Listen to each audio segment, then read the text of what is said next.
Okay, so welcome everybody. I know we still have some people that are making their way over from the Indy City Games event in our Day of Chicago Game Dev Goodness. So I'm Sherry Rubin. I'm on the board of directors for IGDA Chicago. We're very excited to have two of the industry's top game designers here who were kind enough to make a swing through our Stanley Cup winning city to join us for this very special event. So today's meeting is a little different format from our average panel or lecture. We're going to start by getting some brief introductions from our guests and then move on to questions that were submitted by you. And then we'll open the floor after that and try and get through as many other questions as we can before we're out of time. This allows you to get a chance to learn a variety of topics instead of just one. So first, introductions. I'm going to ask Brenda and John to give us some brief introductions for everyone, goes over a brief snapshot of their game dev background and what they're currently passionate about, either games or otherwise. But I'd like to switch things up. So John, I'd like you to introduce Brenda, and then we'll have Brenda introduce John so we can learn about you, but from the other person's perspective. Don't forget about the part where I made Jim. Throws off the elevator pitch. Yeah, it does. No, that's great. Brenda entered the game industry when she was 15 years old by going into a women's bathroom at school and giving a girl a cigarette that worked at Surtec. Because she played D&D, she got hired at Surtec and started there in 1981, and has been making games ever since, mostly RPGs for 20 years, working on the original Wizardry that was released in 81 all the way up to Wizardry 8, which she was the lead game designer on, and she worked at Atari as well. Was it in Maryland? Mm-hmm. In Maryland, D&D Heroes, right? Yeah. And Def Jam Icons, and then she worked on. Then she actually created her own games that she's actually a little bit more famously known for her Mechanicas the Message series, which includes Train and Shiokon Lot, Mexican Kitchen Workers, City Soleil, The New World. There's one more. There's 50,000. Oh yeah, and One Falls for Each of Us, which is actually going to be renamed maybe.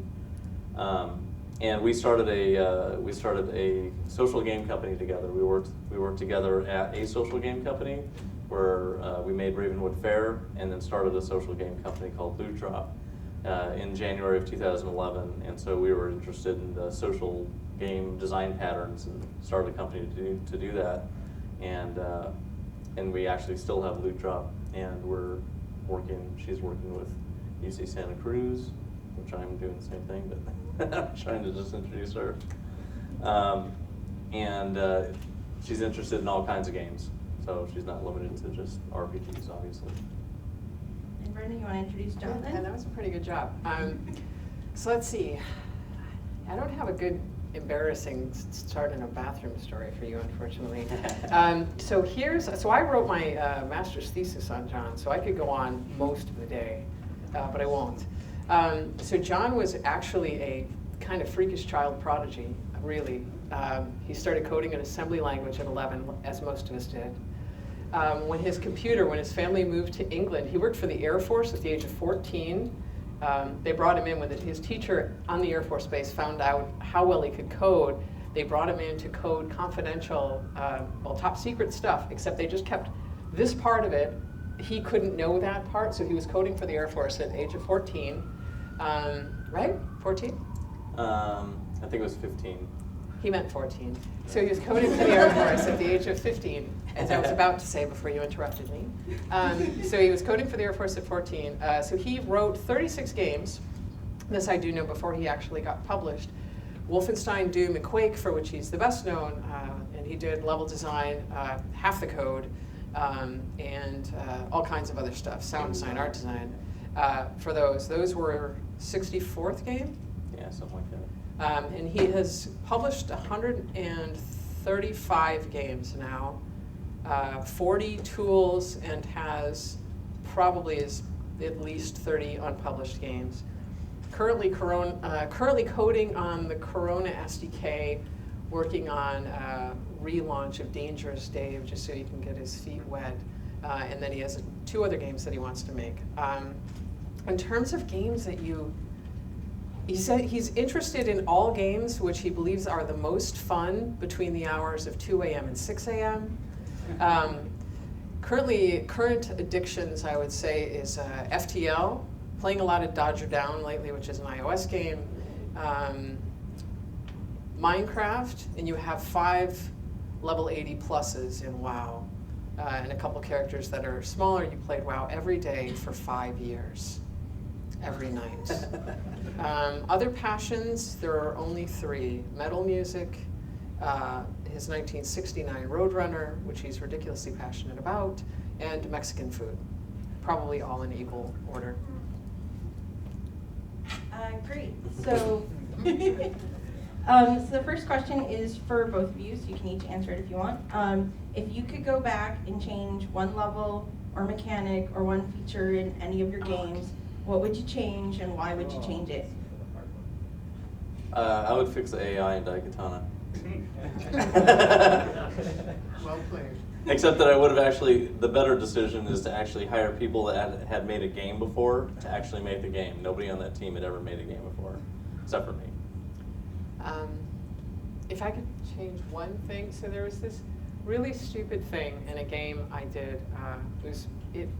It's funny because I think, God, Sherry, I knew asking questions from you would be more dangerous than. So it's funny because I actually think I shouldn't have taken over the lead role on a particular game. So I would want to just sort of say, no, I'd take it if I could change the core of the game. So it was Playboy in the core of the game. When you think about, I want to be Hugh Hefner, odds are you're not thinking, and I want to run his magazine empire. There are probably other things about Hugh Hefner's life. Not that he's 80 now, pretend he's not 80, right? But there's other things about his life that are much, if your games are about living the fantasy, publishing magazines is the #1 fantasy people have of Hugh Hefner. But when I took over the lead role on the game, that's what the core of the game was. So I've sort of thought years since, when people opened up the game and thought, wait, what's happening? That they immediately felt some degree of disappointment. So I would change the core of the game. That would be the one thing I regret. Great. So our second question is for Brenda, and not surprisingly revolves around Train. So the question that was submitted was, your game Train is an amazing game that does what many games, analog and digital, have a hard time doing. It evokes emotion. Were you trying to design a game that would touch the player on that level so powerfully, or were you shocked at the response by players when they began playing? If you don't know about Train, I could spoil it or not. So Train deals with, I won't spoil it. Okay, so Train deals with a very difficult historical subject. All the games in the Mechanic and the Message series deal with a difficult historical subject, largely because I wanted to see if it could be done. Some of you sing or write poetry. I'm sure you've sung a song or written a letter or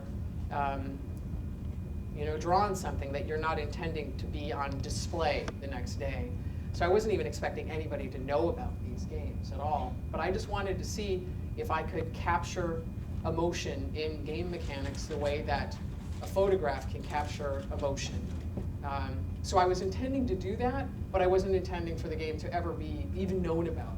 That whoever asked that question first, thank you for the compliment. But I wasn't intending for anybody to know about it. In fact, I agreed to talk about it at a tiny little conference as a promise to a friend of mine who was a game designer who said I needed to talk about it. And it was a room where there were maybe 20 people. But when I talked about it, somebody started to cry, and there was a reporter in the room who wrote about it. And it was, in fact, on my way to Chicago that I called John saying, can I swear? Yeah. Okay. And when I called John and said, holy shit, there's an article on Train. Like, people know about it. And I thought I was going to be blackballed out of the game industry. I was really, because people don't make games about really difficult historical subjects like the ones that I was tackling.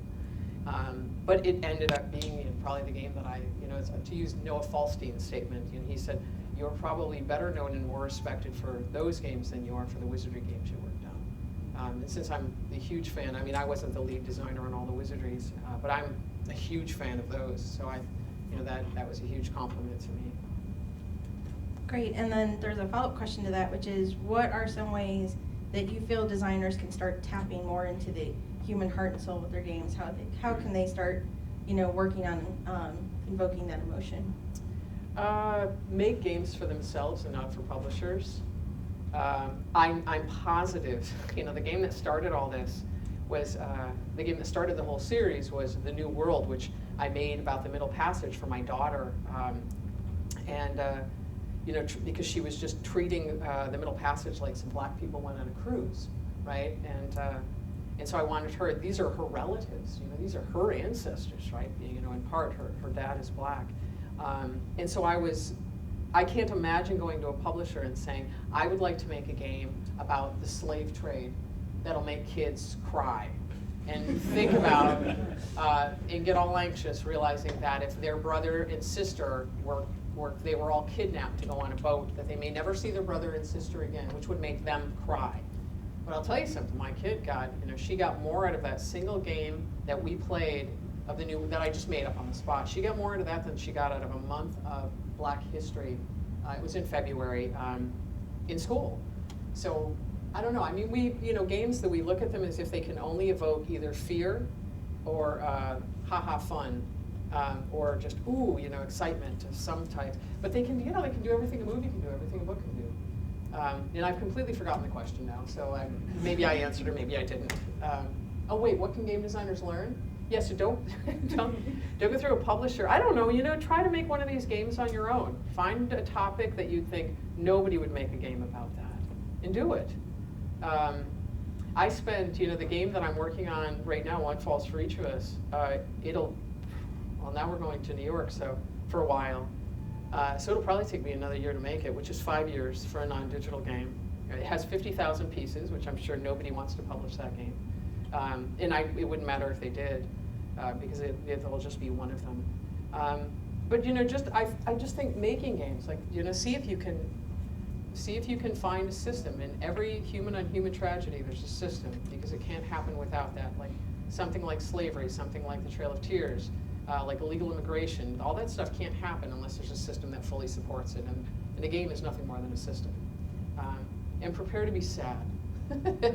I mean, when I'm working on these games, I'm reading some stuff about Wounded Knee and about the last parts of the Trail of Tears, and it's every page. John knows when I'm reading it because I'll flip a page and go, oh my God, just like, can you just listen to this stupidity? Like Andrew Jackson is, my current enemy #1. But just the currency, it's just stupidity, page after page of stupidity that somehow I'm going to try to turn into a rule set. We'll see how that works. But anyway, yeah, so just prepared to be shocked at what human beings do. Doesn't that make everybody want to run out and make one of these games? Yes. But anyway, if you don't feel it, it's just like if you're having fun, I swear this will be the shortest answer ever. If you're playing a game and your goal is that the player has fun, and you're not having fun while making it and playing it yourself, your player's not going to somehow have it. So likewise, you need to feel while you're making the game the change you want to affect in the player. Right? So if you want to make the player feel complicit in something, you need to feel that as you're working on it yourself. So whatever you want, however you want them to feel, you need to feel while you're making it. Otherwise, it's just going to be false and it's not going to come through.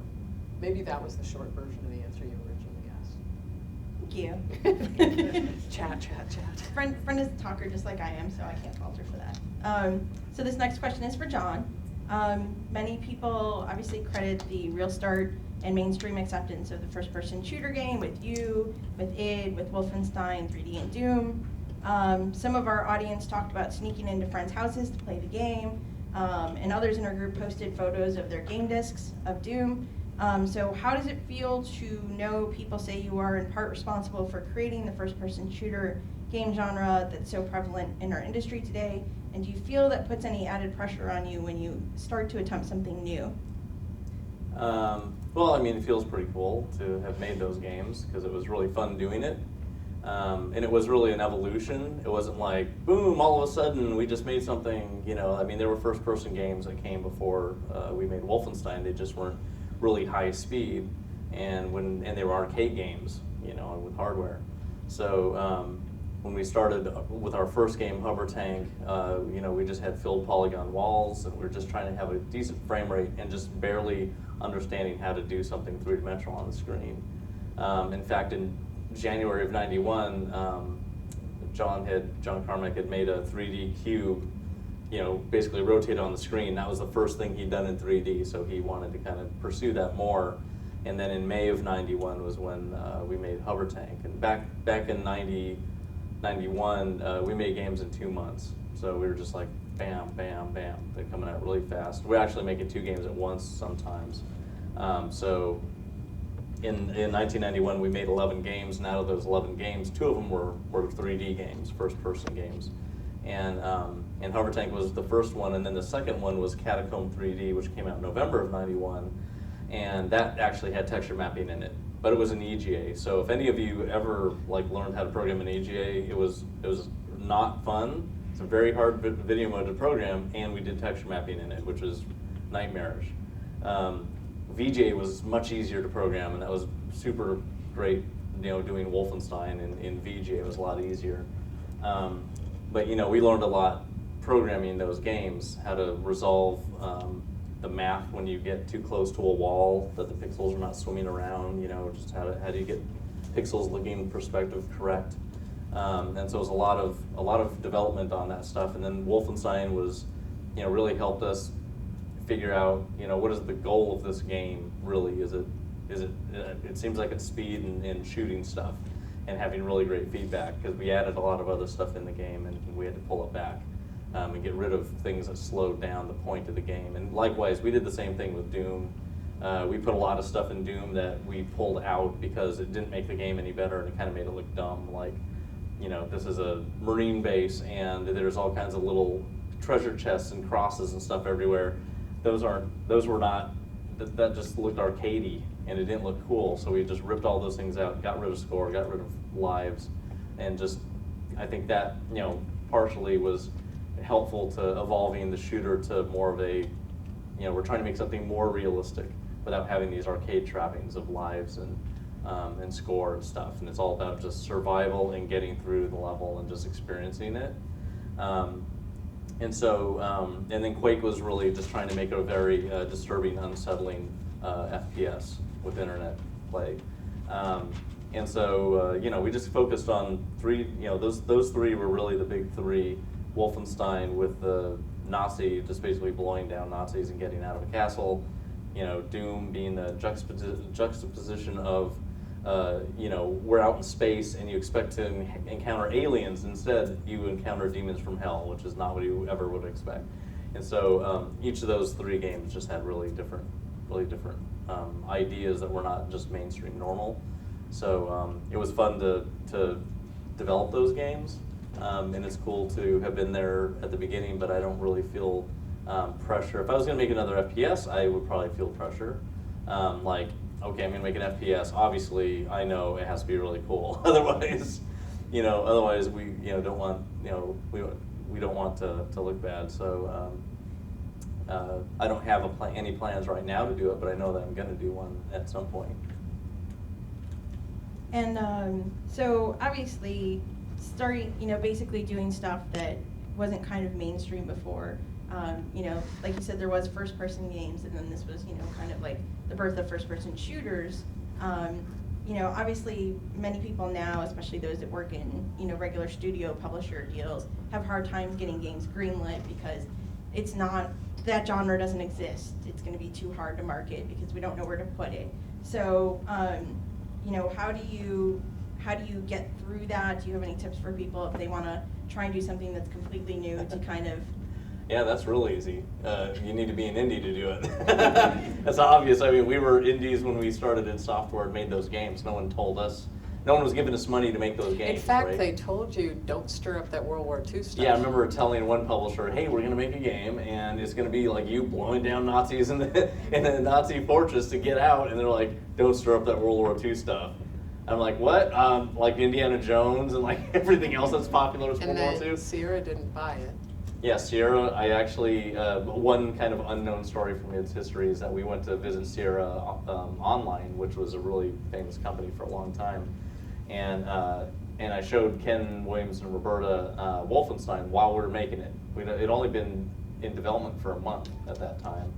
And it was like February of 91, or 92. And so I actually showed it to him in his house. And he saw it, and he thought that was cool, but he really wanted to show me Red Baron. that he was working on, which was a multiplayer game that they were working on. It was pretty cool. And the next day they offered to buy the company for $2.5 million, just buy all of its software for $2.5 million. And we got back to Texas and we're like, yeah, oh my God, $2.5 million, that's so much. You know how long it would take to, like, the amount of money that Commander Keen was making? You know how much money, how long it would take to get that much money? So let's do it and basically ask them for like $100,000 down to like do the letter of intent and everything. And then Ken was just like, never mind, forget it. And so we're like, okay, fine, let's just finish our game and put it out. And that year we won the SPA award and saw Ken Williams at the SPA thing, and he's like, I know, I made a big mistake. I should have bought you guys.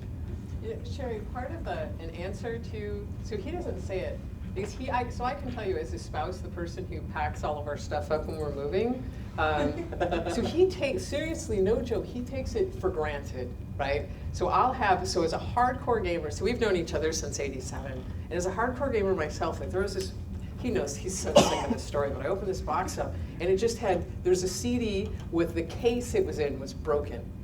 Hi, I recognize you. So the case was busted, and I opened it up, and it just says Doom Project, and it's the complete directory dump, right, from id, or videotapes that nobody has ever seen of Quake design meetings, and I'll be like, oh my God, right? Can we watch this? Right, but he just totally, It's all technology. we have Super boxes great. of this stuff. So in storage, it's not in storage now, but in storage we have like Deus Ex. We have Deus Ex concept art. It's just in a bag. And he'll be like, well, where else was I going to put it? I'm like, dude, it's Deus Ex. Like, wake up. So he largely, like his, and this is my more academic master's thesis head. Every single game, as soon as it's done, he's like, all right, next.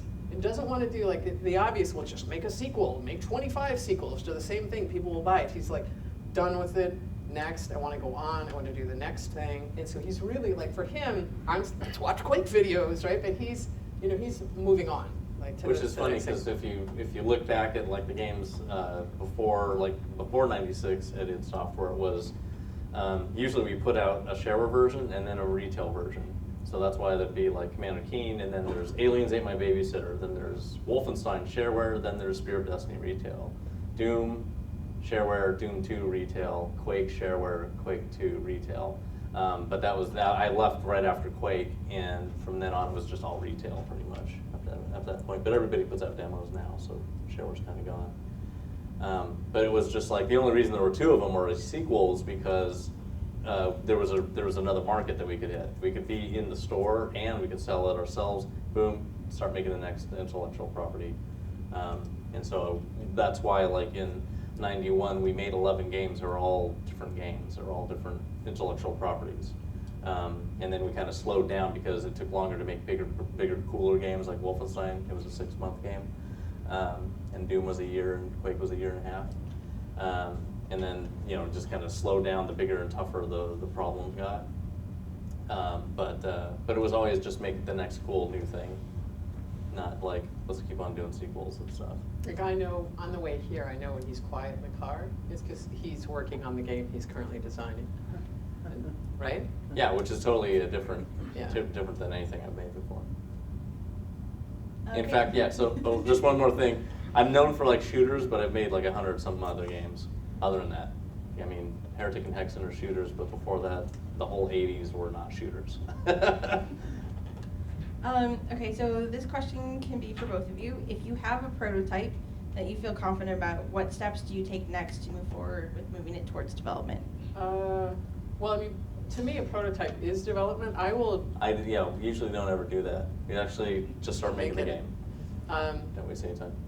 Yeah, I think so. At some point, once the game starts to get some legs underneath it, so it's playable, I'll always talk. Like I'll talk about the early design. We're radically different designers. So John will start just talking about a game design in front of people.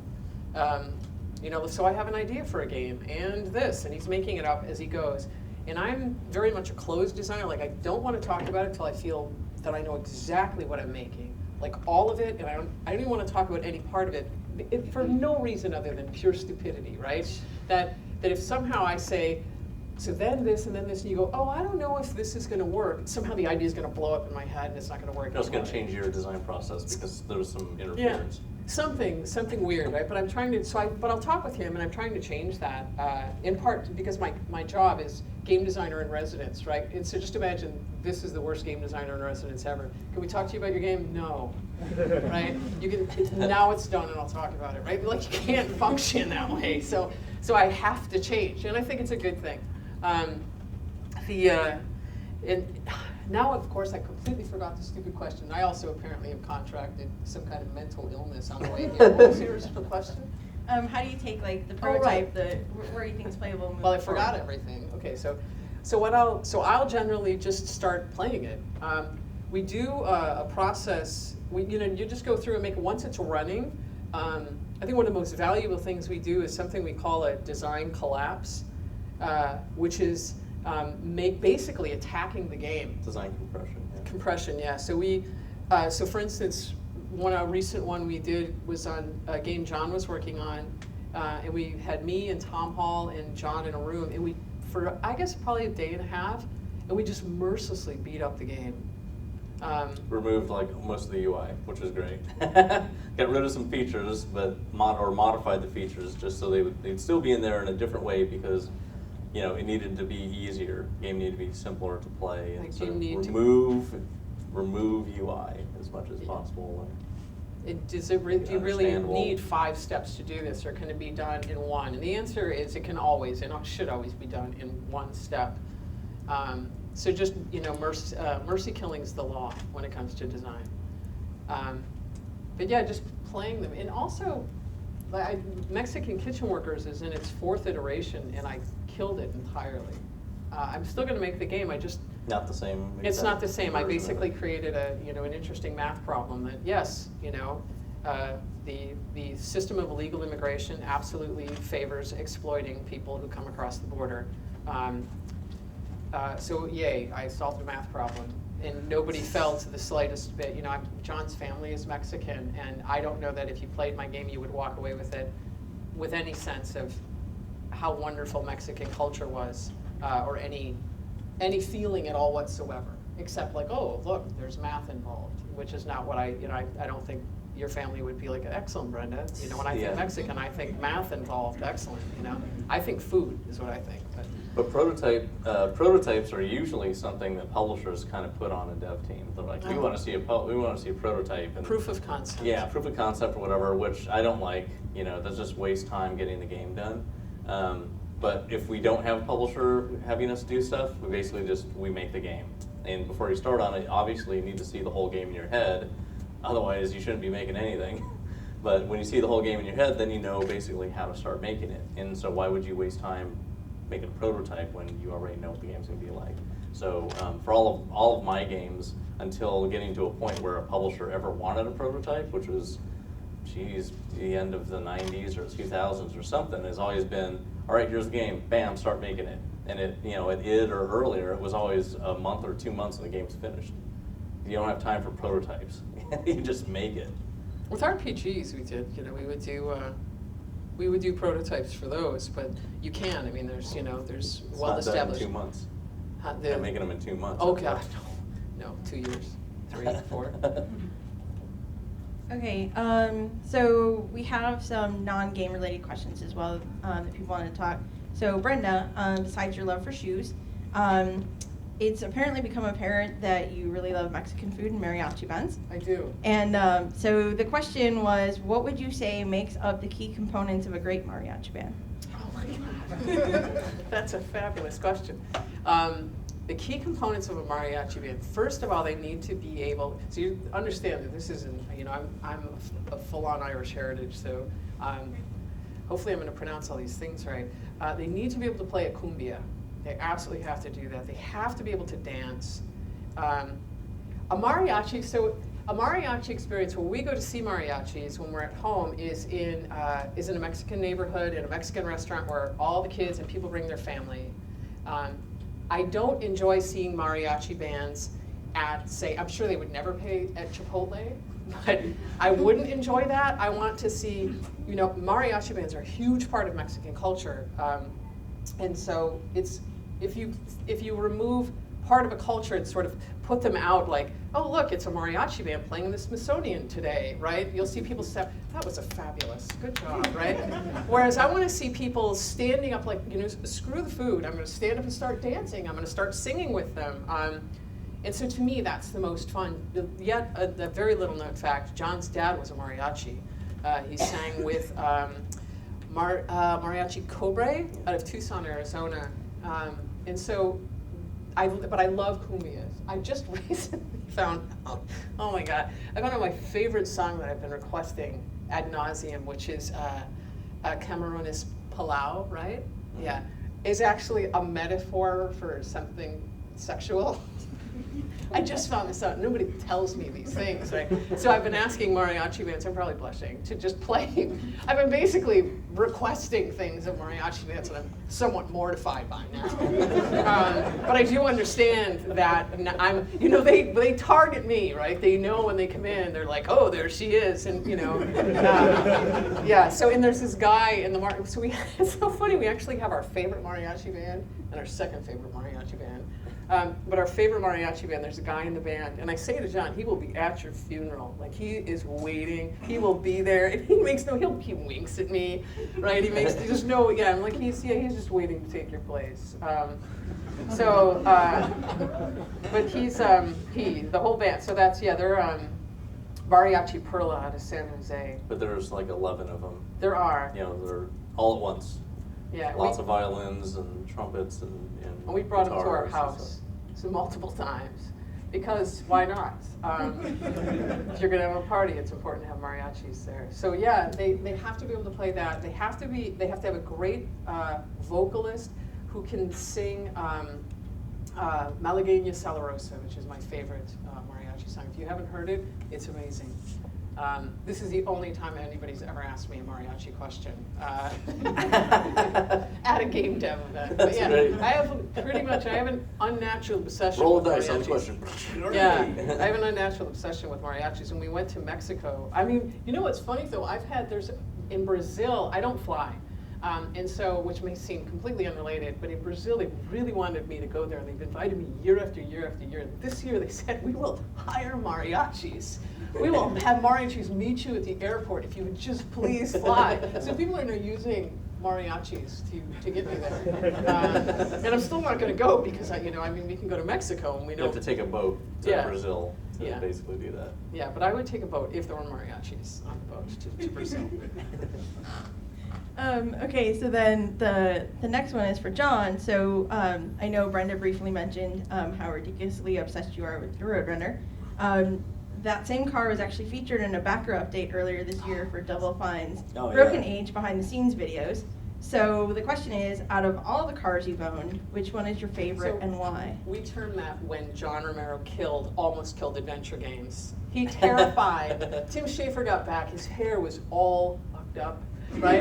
He looked like he'd just seen God. And then when he got out of the car, he said, I feel it just like this. And if you know Tim Schafer, he's a gentle, funny guy. And he said, I feel like God just punched me in the face. So John tried to kill Adventure Games. I'll let you answer the question. Which one was most fun? Which one's your favorite and why? Favorite? Well, I think probably the Roadrunner is. I had a Testarossa that had a huge turbo on it. It's a 12-cylinder engine, giant turbo, and nitrous on it.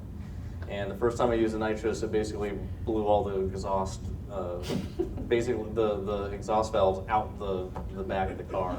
And then it's like test run, ting, ting, ting, ting, ting, and then $12,000 later, knew everything inside the car and don't do the nitrous.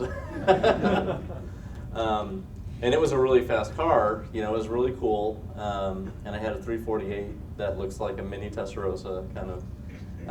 But the Roadrunner is just awesome because it's an American muscle car, and it's a 426 engine that's been bored out to 572. There's no turbo or supercharger or anything on it. It's already insane, and it's you hit the gas when you're going in a straight line. You don't turn corners when you're going really fast. And it just sounds cool, it looks cool, so I'd have to say that's my favorite. I had a Lotus before, and that was probably the weakest one. Testarossa was the second. second best. Had a BMW 840, which is a 12-cylinder sports car. I've had like probably 40 cars, something like that, but my favorite's the Roadrunner for cool muscle car, fast, sounds cool, looks cool kind of thing. And they're not all over the place, which is kind of important. Like we have cars that you don't see everywhere. So I like not seeing the same thing I'm driving going down the road. So, Roadrunner. Thank you. So getting back to games, this is a question for both of you. Do you ever get designer's block, kind of like writer's block when working on a game? And if so, how do you get yourself out of it? I don't. There's just, it's like infinite possibilities, and like which one do you want to use? Yeah, I mean, I think it's interesting because I'd say if there were just one game you were making, like how are you going to, there's always, I think the answer actually for both of us, I'm contradicting what just came out of his face, is probably yes, right? Like I don't, because I've heard you say, I'm not sure how I'm going to solve that yet, but there are 12 other problems, right? So that one will resolve itself while working on this one. But I've never, like, so Mexican Kitchen Workers, I don't know what I'm going to do with that game, right? So that has an actual block, but I don't care because I'm working on this game right now, and I think that whatever I'm doing here will inform whatever it is I decide to do over there. You know, if I don't know the answer yet, it's because I don't know the things I need to know yet to actually formulate the answer. So, so yeah, and I mean, there's an infinite variety of games. Yeah, with me, I have this this memory thing called hyperthymesia, which means I remember everything I've done, and I remember all the games I've played. And so I remember how all games I've played since I started playing games have worked, and so I have like this infinite palette of game mechanics. Which is such a cheat. You know, so, someone could just basically say something like, yeah, 1978 that was done. So he remembers, or something else. which is horrible for arguments because I lose, right? It's actually at 5:48 p.m. you said the following. It's actually not that bad, actually, but yeah. So that was actually a part of my master's thesis, was this whole weird memory thing. But it's primarily it's all games, like even down to when we were setting up these little fake things to. You know, his memory's been studied since this point in time, but it was, so watch, you're like, you say it's actually freakish, I say to my thesis advisor, he knows the weather on the day he first played a game. And it's all games. And it started because he was being critical of me, saying, like, how do you not know this? You were there, like, you were in the industry that long. It was in 1981, seriously, it like, was huge when seriously. it came out, you know. Don't you remember the second level when you got 12 points for the following? No, John, I don't. I don't remember, I don't even remember my own games that well. But the best part is there's near Alzheimer's for people's names that they don't, his brain has to do with games, yes, locked, no, gone. Yeah. So my sister-in-law, who hopefully will never watch this, it was just, her name is Mary? No, Marie Christine. Right, it's Donna. You know, it's 6 times. And, you know, finally on the 6th time, he got it. He remembers what he was coding when we met in 1987. Not normal. That's why there's no designer's block. Well, so I'm going to throw in a follow-up question then, just because I've known, obviously, you guys for a while now. Does that memory thing affect or give John an advantage when you guys are playing Ghost Recon against each other? Well, I mean, he's nodding, so. Yeah, right? Like, so I mean, I've killed him once in Doom, and it was a spawn kill, and I don't care. I did it. I shot him in the face, and I was as happy as I could be. In Ghost Recon, yeah, I mean, it does. I mean, it affects all kinds of things, right? Like, I would love, just imagine, really, if you could have the complete works of every game you've ever played in your head when you're designing. Like, it's like a complete fucking cheat, right? But at the same time, so I just like, all right, so here's what I'm going to design. This is what I'm thinking. Discuss. And so I have now taken advantage of the cheat. In Ghost Recon, what he does, like I've heard him, will play with his son, my stepson, Michael, and he'll basically just, when he's playing a shooter, just in case any of you, I'm sure many of you are better than me, and have an opportunity to kill him in the future, what he does is just has, he sort of hangs back and he patterns you. You know, he's just watching your play pattern. And then he'll say, all right, I've got it now. Like he says it out loud, I've got it now. And then it all goes to hell. Yeah, so I mean, it's a complete cheat. Like he knows the levels, he plays them inside and out, he knows every single thing about it. And then for his birthday a few years ago, I got him dinner with Brian Upton, who's the designer of Ghost Recon. Here's a human for your birthday. Super awesome. Yeah, now actually I'm pretty good friends with him and his wife, and we've asked them. I'm sure Brian, John will visibly fanboys Brian every time that we get together, and Brian's just always horrified. Please, just And he's stop. fanboying Brenda. Yeah. But yeah, Ghost. If you haven't played the original Ghost Recon, we are huge On the fans of that PC, game. yeah. Yeah, it's so incredibly good. But yes, this is why I suck at shooters and will die forever, basically. And every other game we play. Except board games, and I can nail you there. But anyway, carry on. Okay, so the next two questions are about coding. So John, with so many different platforms and types of games out there, if you had to suggest to someone one programming language to learn to get them started on the path of making their own games, which one would you suggest they try first? So I have a kind of a more complex answer for this now. Before I would always kind of tell people you need to learn C++.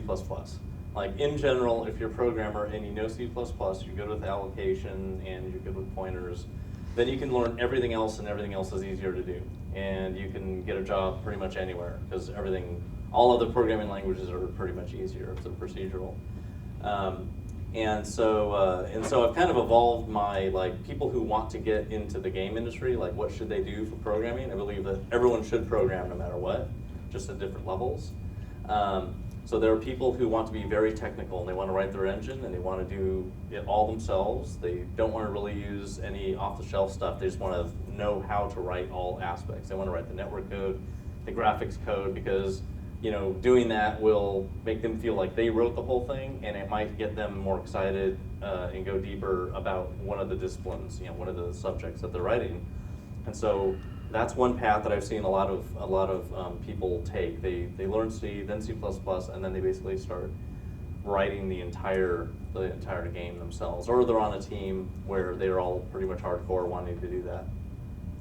And that's one path. And if you're going to go that path where you want to be a pretty technical person, learn C++, and you'll probably end up, if you want, write middleware, write an engine, start licensing stuff, be an engine programmer on a team, kind of go that route if that's what your interest is. Then there's people who are more like, I want to make a game and I want to do it 3D and I want to be kind of technical, not like the crazy dudes that are like writing the engines. And then I basically tell those people you should probably do Unity because there's good complexity in Unity. I'm not really a fan of C#, but it gets the job done, and you can make some really great stuff in Unity, and it's cross-platform, which is nice. Versus the people who are writing their own engine have to actually write their entire abstraction wall and implement every platform's native part of the engine themselves. That's a lot of work. That's why these middleware companies exist.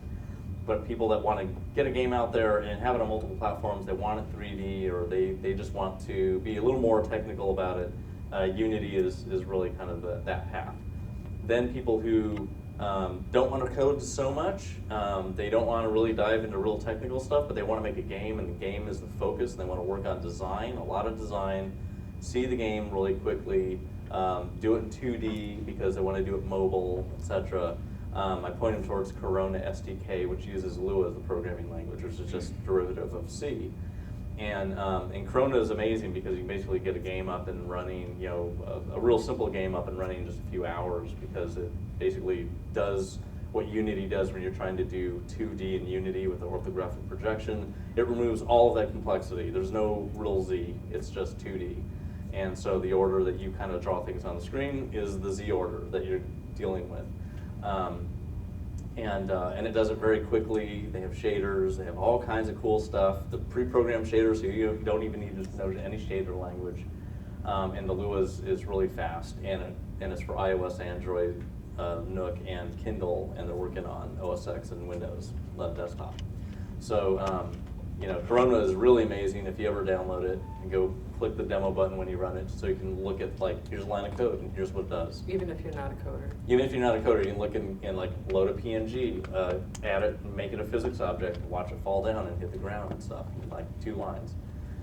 So it's really amazing, and it's a full language. It's not like Game Maker where you can only make games that Game Maker will allow you to make. It's like this is a full anything you want to do. If you want to make a World of Warcraft 2D, you can totally do it. Or an app. And You don't even, it doesn't even have to. or apps, yeah, business apps or tools or whatever. It's got a whole part of it that's just doing apps. It has nothing to do with game stuff. So I kind of recommend that to people who want a game out. They want to make a game and they want to see it out quickly and decide that they want to go a little more technical later and just kind of get experience publishing, in-app purchases, you know, all that, you know, the marketing stuff maybe, but really focus on just getting a game out and kind of getting into the game industry a lot easier in programming than people who think that, like, oh man, I gotta break my head open and learn all this crazy 3D math and everything. You know, this is the whole, like, no you don't. Just go over here, you'll get a game out faster than someone who's a really great programmer doing it all themselves. You'll get something out way, way faster. So before I get to the next question, I'll go off of that. So Corona's actually been partnering with IGDA on a few things. We did a thing with GDC, and right now, up until I believe July 12th, anybody that joins or renews as a IGDA member or as a lifetime member gets 3 months of Corona Pro for free. Wow. Oh, nice. Yeah. So if you want to take your first 3 months and figure out how awesome Corona is, this is your way to do it. They're actually running a Dilbert Game Jam right now too. So Corona Pro lets you do like in-app purchases and extra stuff, but if you don't want to do that, you can download Corona, you can use it, you can publish out on the App Store and everything. It's all free. They let you have everything for free. Just do it, and you don't need to pay them any money. And they're super down to earth. Like they're Yeah, really they're really like, great. what do we need to do? Suggest things. So they seem really approachable.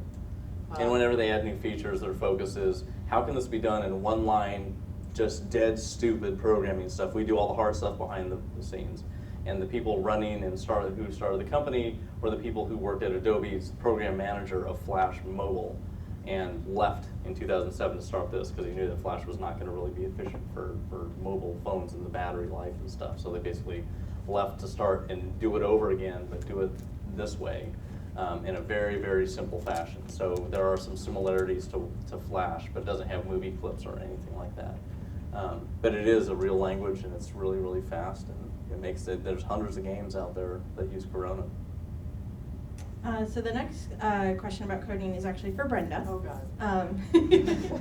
Well, so you kind of famously spoke at GDC one year about how game design students, or those wanting to get in the industry, need to know how to code, and Yep. that schools should be teaching game design students how to code Yes. to compete for jobs in the industry. Do you still believe that to be the case? And if so, have you seen any progress being made by educators to teach designers how to code? So yeah, I deeply believe it. I mean, in fact, so where I am a game designer in residence, the entire program is built on a foundation of code. And I believe it because it's what I've seen, right? I mean, I hire game designers, and when resumes come in, there's 2 piles. There's I've been in the industry, and there's I've not been in the industry. So if I'm hiring a designer, I'm gonna look at this pile first. So somebody else has tried you out, and I can hopefully see the results of your work out there. And if for some reason, and sometimes we will hire, like you want an intern. Like I know it's not easy to get into the game industry. So you want a promising intern. So let's just push the you've been in the industry pile aside. And we've hired, 6 or 7 interns. And so I'll look there. So now these guys are going into 2 piles. It's the I've made a game people, and then there's I haven't yet made a game, and I've got design documents, right? And a design document is a large collection of possible ways everything can go catastrophically wrong, right? That's all it is. It's an idea. And game design isn't like, I've got a great idea for a game. Game design is actually the execution. It's those moment to moment, should I do it this way? I'm gonna go this way. And all these decisions build up to produce this game. And so if I actually see that you've got output, and your output is a game I can actually get my hands on and I can play, I'm going to go that way versus reading through your 200-page design doc or playing your board game. And I feel like if when he was talking about this, I took a a wrong turn in college where I actually took an assembly language class, and if it hadn't have been for David Bradley, who I consider my mentor, he was the lead on Wizardry 5, 6, and 7, great game designer. If it hadn't have been for him, I never would have made it through this assembly language class. But I loved BASIC, but I just sort of at some point stopped coding, and I look at the difference. So I've been making games since '81. You've been making games since late 70s. 79. 79. Yeah, but really, 81 is when I got to actually code a lot. So there's 2 years. Well, okay, so we'll say 81 and 81. I have made 30-some games published. Well, maybe if you count all my non-digital stuff, I'm in the 40s now, versus 140-something released titles. Like, tell me code doesn't matter, right? And I was as geeky as he was. I mean, at 14, I decided I didn't like the encumbrance rules in a Rollmasters Claw Law series, right? So I rewrote the encumbrance rules. And then because I rewrote those, I needed to rewrite the movement rules. And then I also didn't like a few other things. So at the age of 14, well, I don't know what other girls were doing, because I was busy rewriting an entire role-playing game, which I wish I still had. But just like look at the difference. Like, it's just obvious to me. And you don't get better. You get better by making a bunch of bad stuff, and eventually it gets better. Like, just learn how to code and get the garbage out of the way early. I deeply regret not learning how to code, and I made a few forays into learning C. If you're planning to learn C, do not start a company and become lead game designer in a project. It will dramatically affect your ability to code. But I'm going to be starting, so I've got the Corona SDK downloaded, and I looked through the demo, and I'm not allowing him to help me at all. So I told Corona, like, you've got, I'm technically literate, but I'm not a coder. And I super feel that way, because he was just getting back to this question, do you notice I'm like unfocused sometimes? Good, so do I, most of the time. Getting back to that question about should students be able to do that, I just feel like, so many colleges are charging, $10,000, $20,000, $30,000 a year, so you can come out and say, like, I'm telling you, if you put your money in, if you give me your money, I'm going to be able to design for you. Well, prove it. No, I have some paper, versus I will always hire the kid who is making games in spite of himself or herself. Just, here, I made these 5 bad games, and I know they're bad, but you don't, like, I'm gonna do this whether somebody pays me to or not. Video games are, they are all built on a basis of code, and I even notice in, working in a company, so I'm in a position now, it doesn't matter, I've made enough games, I can get jobs as lead designers and creative directors, I can be a lead on a project with zero knowledge of code. But I notice there are times when I want something, when I Ghost Recon, I was working on that, there was a point that I wanted something to happen, and I'm trying to say, well, what about if you did something, something, something? And the coder's like, oh, no, I just don't see that we could do that. So John overhears me, and he comes over, and he's having this, so we're all having the conversation, and at some point in time, this is how it felt to me. At some point in time, the conversation they started speaking Spanish, and I couldn't speak Spanish, right? So I sat there, trusting that the person who could speak Spanish was not saying, she's an idiot, just trust us, and so next thing you know, this thing that is seemingly impossible, because he is literate in code, he is able to talk to the lead coder about, what if we did it this way, or what if I made these compromises, and he doesn't suggest things. Those of you who are coders and have worked with designers have had the designer come up to you and say, I've got a great idea, this shouldn't take any time, and you're like, right, 5 months, right? And you want to planet explodes, like, right, something. But I've seen, like, I feel many times like I know that I genuinely believe I am half the designer I would be if I knew how to code. And at the same time, I'm very aware that I wouldn't have made the non-digital games that I did make if I could have coded.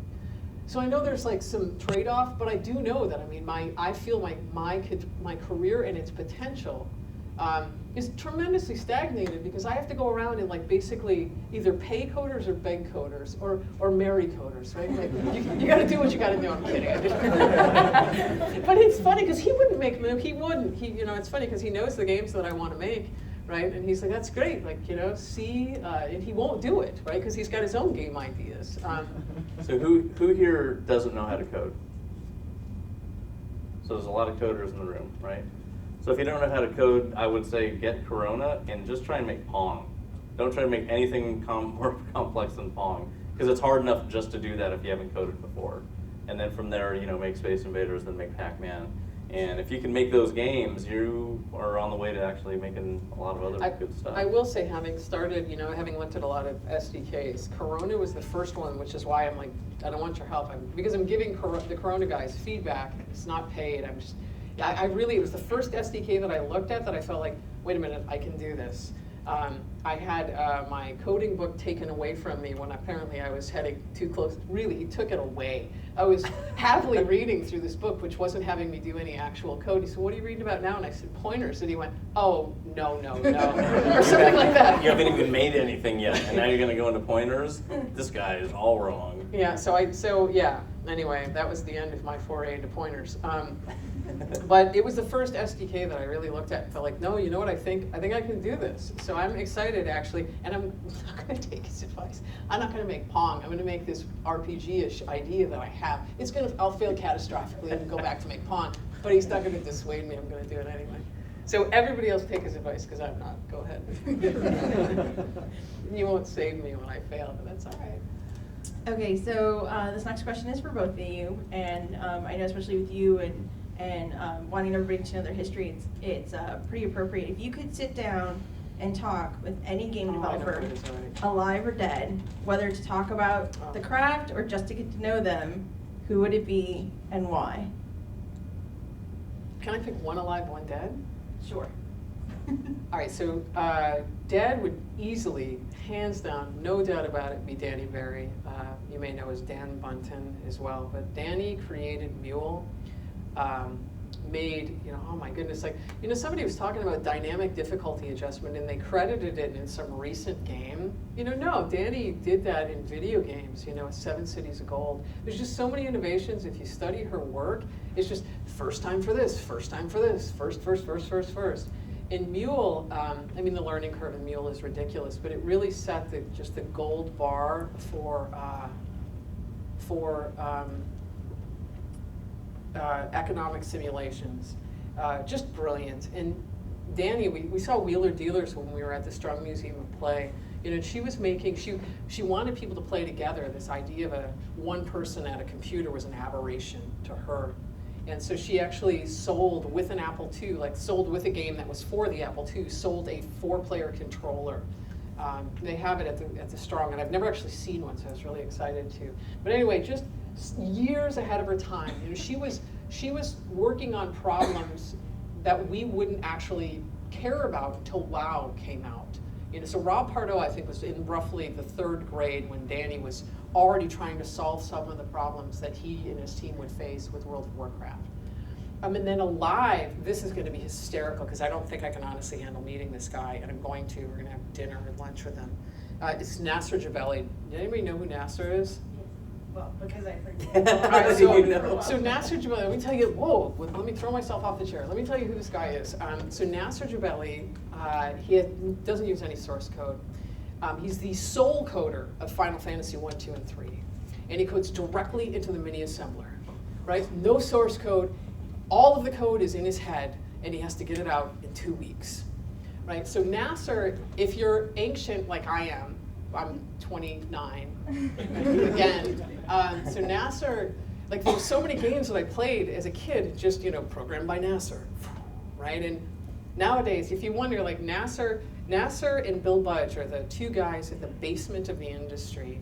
And everybody else, if you're like, oh, Will Wright really inspired me. Well, Will Wright was really inspired by Bill Budge and Nasser Jabeli. And if you say the id guys, I really loved their games. They were inspired by Nasser Jabeli and Bill Budge. And Bill Budge came to our wedding, and you'd think I'd be like, that's my wedding day. And I bet I said 90 times, oh my God, Bill Budge is at my wedding. Right, that was the thing that blew me away, was that there's Bill Budge. No Will Wright shit. was there too. Yeah, but I know Will, right? And so, Will's a great guy, but I've known Will for a long time, so I don't have these oh my God, it's Bill Bill Ludge at my wedding. And he gave us this was originally about Nasser. Anyway, so these two people at the bottom. So we're going to actually meet Nasser Jabali, and it's just the level of reverence. Like what I've done in games, I feel like I've got like just this kind of pathetic piece of quartz that I'm trying to polish the hell out of, and maybe every once in a while somebody go, oh, a diamond, oh, it's a quartz. But I'll live for that, ooh, maybe a diamond moment. But Nasser really, I mean, he's Square moved everything over here just for this guy. Just one of the super geniuses, you know, he defined so much stuff. So I don't even, you know, I really suspect that I'm just going to have some freakish reaction when I meet him. And I don't know what it's exploding. Yeah, Nasser was, you know, before '87 when Final Fantasy came out, Nasser was like the god of the Apple II world back in '80 and '81. You know, he started his own company, and then he went on to do the Final Fantasy games, and he programmed Secret of Mana, and then he was done, and he's been done, you know, since '93. But yeah, he's super amazing guy, and I've interviewed him and videoed him and all that stuff. He's really cool. Who are your two people? Was the question for living and dead, or just? I modified it. You just modified it. I don't know. It's really tough because there's a lot of really great programmers, and mostly I think the things that I'm more excited about is like their design process of, you know, what made you think that, and maybe some programming stuff, but I mostly know how they all coded their stuff. You know, maybe Richard Garriott, I think, would probably be really interesting to talk to him about the whole Ultima series. I used to work at Origin, but I was in the New Hampshire office, not the Austin office where he worked. But I know that it would be really interesting just to talk about the evolution, the design process of, you know, a Calibeth and everything. Calibeth was like dungeon number 22 or something. Like he'd written a ton of them before. You should know him, right? You know Richard. Mm-hmm, yeah, I just haven't. The thing is, I know a lot of these people, but I haven't actually sat down with them for hours just to talk to them about that stuff. It's usually just, hey, what's going on and how's it going, that kind of thing. But not like, okay, let's talk about for hours about this thing, which is funny. Like that's what I expect people to ask me about. And whenever they meet, they're just, you know, why don't you just ask me the questions that you might have had, you know, that you wanted to know the answer of for years, instead of nice to meet you, thanks a lot, you know, and then it's gone, you know. Getting some real, like, you know, answers or something that you can't get from an interview or whatever is more important. So like I do the same thing. I just meet these guys and talk to them and hang out and stuff, and don't get like the real deep answers that I want from some of the stuff that I know that they've done. So dead, I don't know. There's not too many dead people there's a lot of in dead game people. development. I didn't finish my sentence. In game development, there's not that many in game development. Take a second live person and then fix the problem. Yeah. Well, there's some people that I know you're really looking for, though. Yeah. Like Well, I Larry think, you know, Miller. Gunpei Yokoi would probably be Oh, a good God, one, right? yeah. He would Yeah, probably be a that's really good obvious. one to talk to. I need a translator though. Gunpei was Shigeru's mentor. If you don't know who he is, every single innovation that Shigeru has had, you can trace directly back to his mentor. All of his patterns. Gunpei Yokoi was years ahead of his time as well. Yeah. He made the Game Boy and the D-pad. Yeah, probably those two people. Great. So I want to give time for the audience to also ask questions. So we're gonna skip to one more question that both of you can answer. If you had the time, the resources, the funding to make any game you wanted, no platform, genre, or IP off limits, licensed or original, what game would that be? It's a game I want to make right now in my head. It's the not Pong game that I want to code.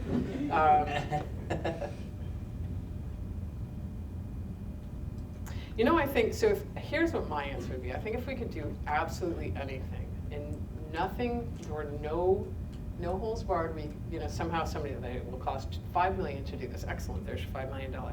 I would set up a studio with all of our kids and make a game. Like his son, his son is a very competent coder. He's already working in his 5th game company, and he's just released his own game. He's basically a clone. And then Donovan, who's 8, so desperately wanted to code, he begged John to teach him at 6. And John had a very good fatherly answer, which was, you need to nail reading first. So get the reading down, and then we'll work on You need C. to learn how to read before you can actually code. Yeah, so, but he was so obsessed with coding that he so obsessed with making a game, he got a book, and he just started making the game in the book, so he didn't know what else to do. So it says things like, press P to pick up, press P to drop, and you flip the page. And it's 83 pages long, he let us know, 83 pages long. And we had a release party when he finished it. Yeah, and so they so desperately want to make a game. Maze is learning how to code. 2 of the girls, Lilia and Avalon, aren't as interested, but they're interested in different aspects of it. They're not interested in coding. But if we could make a game with all of our kids, I truly cannot imagine a conceivably better thing that I would want to do. That'd be awesome. Yeah. Mine would probably be a game that is. So you're quitting already, my little Yes, I'm utopia? out of that. Awesome. I'm out of the It's next hard to game top company that. already. Isn't it? Yeah, well, it's hard to top Did the you see answer what he about just that. did? Like, He just seriously threw his whole family under the bus. He did. Fine, screw you. We're Game gonna make company a better number game. 10. Whatever. We're gonna make a better game. We don't need you. Yeah. We'll hire coders or something. Go ahead, carry on. I would make a game that probably had a team size of 10 or less. If everyone in the family was really, really great. and had Don't try to decades- save yourself now. And they'd be qualified, but they probably aren't. So anyway, it would probably be a cross between an MMO that was a shooter that was like Minecraft. Yeah, we can't do that. It would be something like that, where you can basically, there's a lot of, it's an MMO, so you would be fighting and you'd basically be like TF2 fighting in certain areas, but you'd also be able to configure and build and take down those areas and build new ones anywhere you wanted, kind of just create new areas of conflict. And it would be a pretty dark game probably. It would be all shiny, happy fun. It would probably be more like, Quake. Yeah, so I wouldn't necessarily want the Quake. kids. Yeah, you don't want them in there. 8-year-old horror nightmares. Yeah, probably not. Okay, so I want to give the audience a chance to also ask some more questions or do some follow-ups. So there's a mic in the middle. So if you have some questions that you want to ask, just start making a line and we'll kind of go through them one by one. You can pretty much ask any question for the most part, but obviously if the NDA hammer shows up, you kind of have to respect it if they're like, I can't actually answer that question. But We really almost have no NDA hammer right now. Yeah, we pretty much have no idea, Hammer. And I should say I broke my toe on one foot. How is this related, Brenda? She mentioned shoes, right? So now I feel like, oh my God, I have horrible shoes on. It's because I broke my toe on one foot and then I slammed my foot into a chair on the other foot. So I'm kind of dual hobbled now. Anyway, now if you want that out of the way, why do you have shitty shoes on? There you are. So pretty much everybody who had an x86 in the 90s played E1M1. But I've always wondered, what was the actual ratio turnaround to shareware and money you guys actually made on Doom? You mean, like downloads of Doom versus how much money we got from registered? How many copies? sharewares? Yeah. I can only imagine, if not hundreds of millions of copies of Doom. Yeah, there was a circulated. ton of, I don't even know how many copies, because there's no way for me to know who copied what where, because we didn't have the game send us stuff back over the modem, because it was before the internet. So there's Hell, no, for your daily DRM. I don't Yeah. know, other than there was the stat that, Doom was installed on more computers than Windows was at the time, in I think 95 or something. But I don't even know how much money the game made total. We just didn't really pay attention to, at least our biz people and accountants paid attention to that, but on the development side, we only cared about making games, and as long as we had enough money to keep on making games, we just kept making them. So we didn't sit there, we don't have these big meetings where let's go over the money and all that stuff. Don't care, we just want to make games. Can we buy new computers? Yes, okay. So I can't tell you how many copies were downloaded. I don't have any idea, and I don't know how much money we totally made because I didn't care. Cool. This is for Brenda mostly, but so when you're working on a game that has some of the serious or historical implications that you're trying to work with, if you have a mechanic that is kind of between, you're not sure if you should make it more fun or make it like a good mechanic that will make players want to play the game and then deal with the implications of that, like how do you resolve that? So, like in Train, for example. Yeah, no, definitely not. But like, there's some competitive elements that for me didn't make a lot of sense, given the content, like what the game actually is.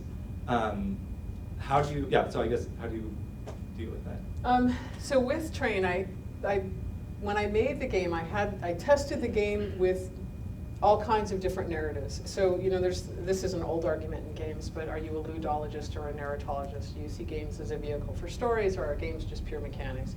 I am shockingly on the far side of the ludology scale. They're mechanics, and I like that. So I put all kinds of narratives on top of Train. You're going to Disneyland, you're going all kinds of different places, because I wanted it to be a fun game. If it stood on its own, I want it to be a fun game. And so I just would test it like that. Now, there's another game, so the one I'm working on now about the Trail of Tears is the one with the 50,000 individual pieces. And I expect that when people see the game, that they're going to not want to play, because if you're going to play the Trail of Tears, you're going to displace 50,000 Native Americans, and I don't care if you don't like it, right? You don't want to engage, good for you. And I'm forcing people to take the role of the white man, except people who are people who were actually relocated, who were robbed of their land during the Trail of Tears. And if you are, so for instance, John is part Cherokee, so, or anybody who's Native, I thought like that's a horrible idea. So talking about this, well, what do I, so like, yes, you're Cherokee, please relocate your people, right? Like that's a horrible idea. So what I thought of instead is, since it will be this gigantic field of 50,000 little pawns, that if he wants to, he can take one of those pawns, put it in his pocket, and actually sit there in place of that. And if you're playing the game, you're going to have to actually, if you choose to engage in this game, you will have to actually ask people of actual descent, who are the people who did not die in the Trail of Tears, basically, to move, and that should make you feel violently uncomfortable, and I love that. Like, this game isn't about this just to see it. It's not about, I'm trying to this is the system that got people thinking systemically about how do we remove these things? Oh, they're people, they're families, right? And when you see this actual Cherokee sitting in the middle of a field of Cherokees, you should feel disgusted with our past as humans. And that's, of course, not the goal of a game necessarily, maybe until now. And so I recognize that sometimes I'm going to break it. There was something that I'm not going to do in Mexican Kitchen Workers that potentially could have been similar to that. And I still may do it, which is why I'm not talking about it yet.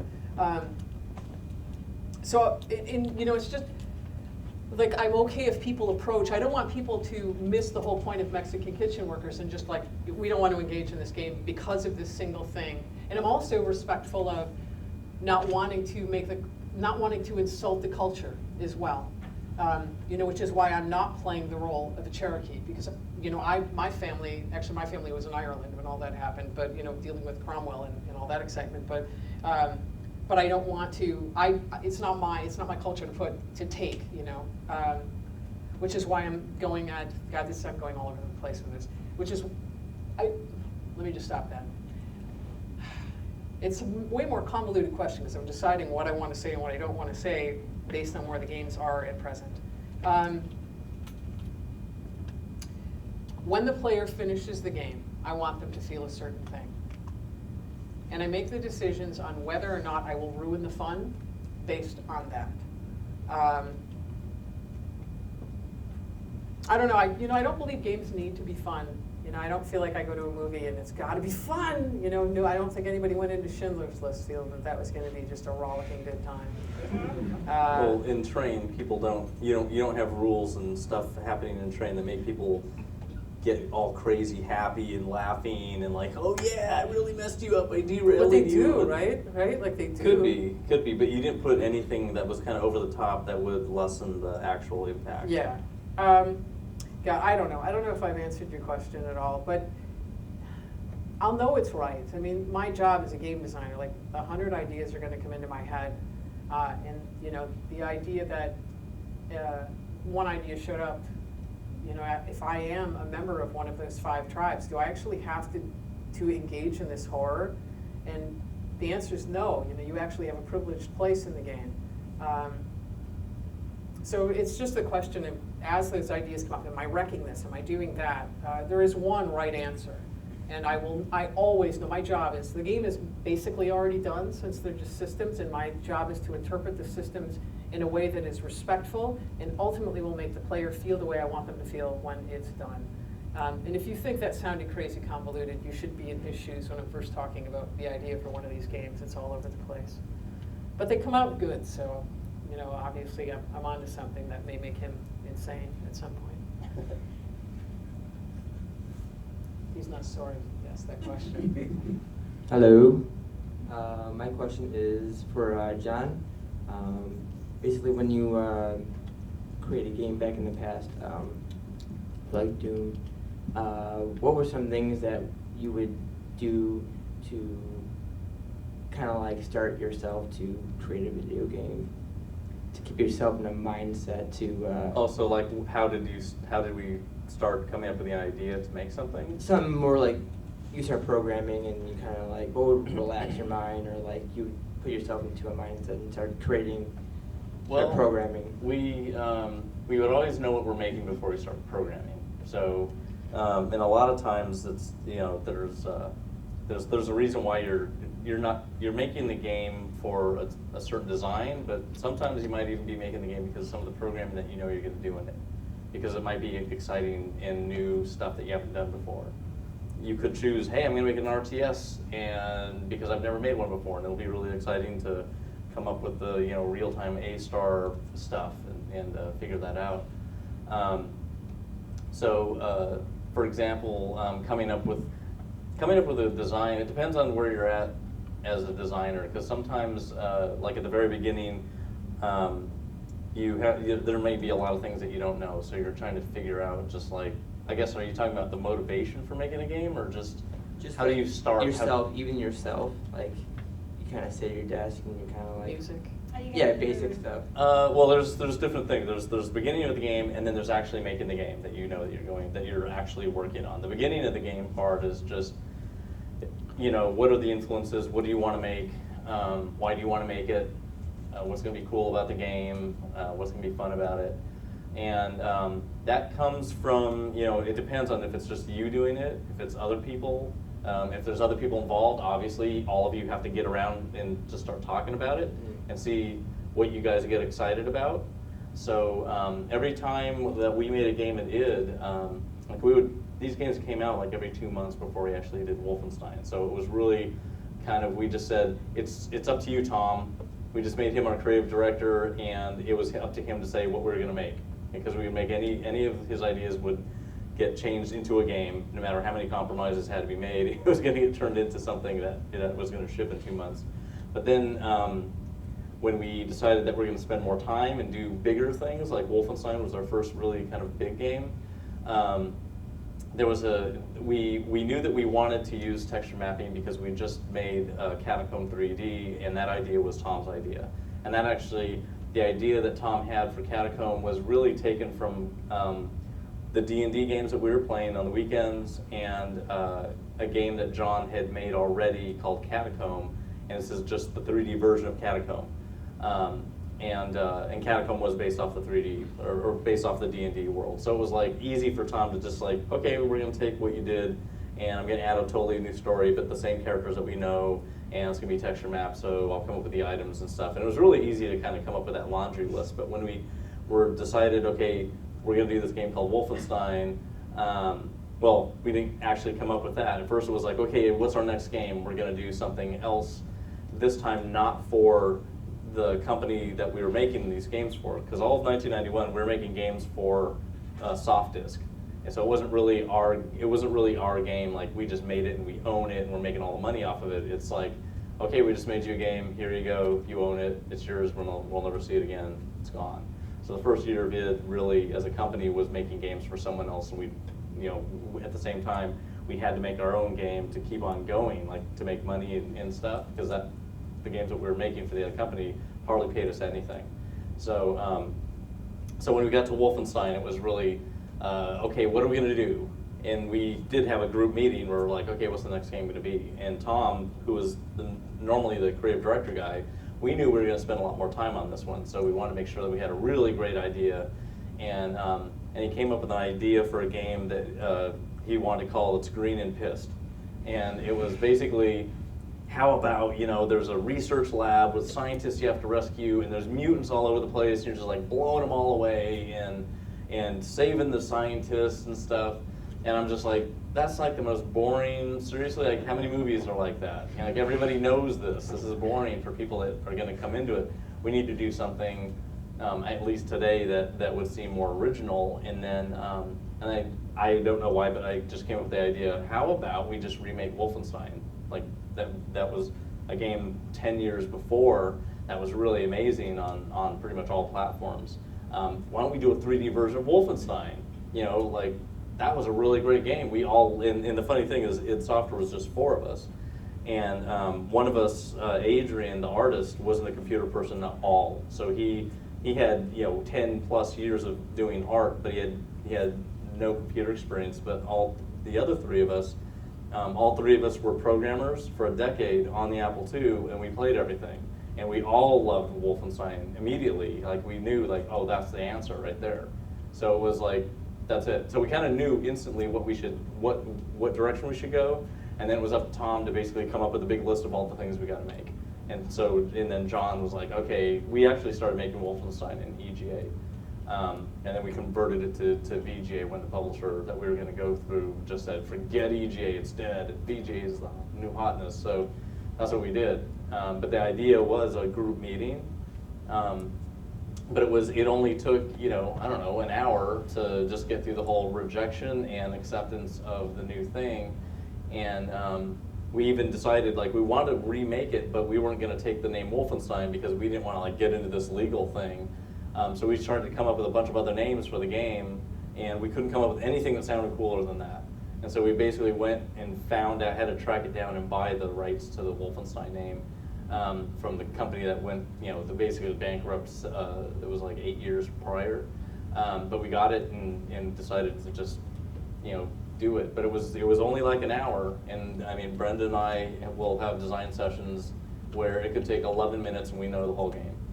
It's like, okay, let's come up with something, and we just go bounce back and forth. Okay, it's done. 11 minutes. It's a whole game that'll take us probably 8-9 months to make. But a lot of times, it's like, what is the tech? What is the new thing? What is the idea? What are we doing in it? And all those things kind of happen all at once. So, but the inspiration is always like, I want to make a new game, and you kind of have an idea of what you want to play, and you just start playing with that idea until it gets to something that you're real excited about. But while you're making the game, for example, in making levels for Doom and for Quake. I basically like make my environment reflect the way I want the player to feel when they're in this world.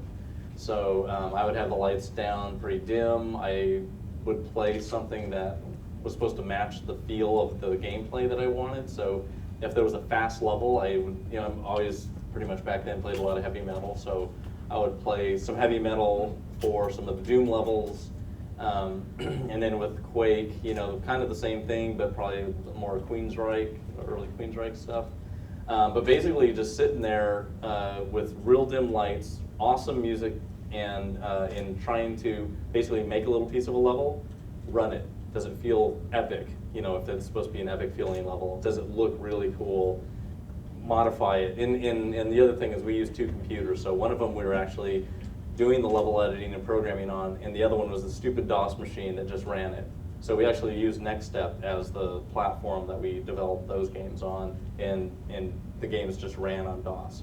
So we have them both going at the same time. So basically making a level, save it out, and then just reload it over here on the DOS machine and see if it feels right, if it looks cool, or if it's the thing I'm seeing in my head is happening correctly.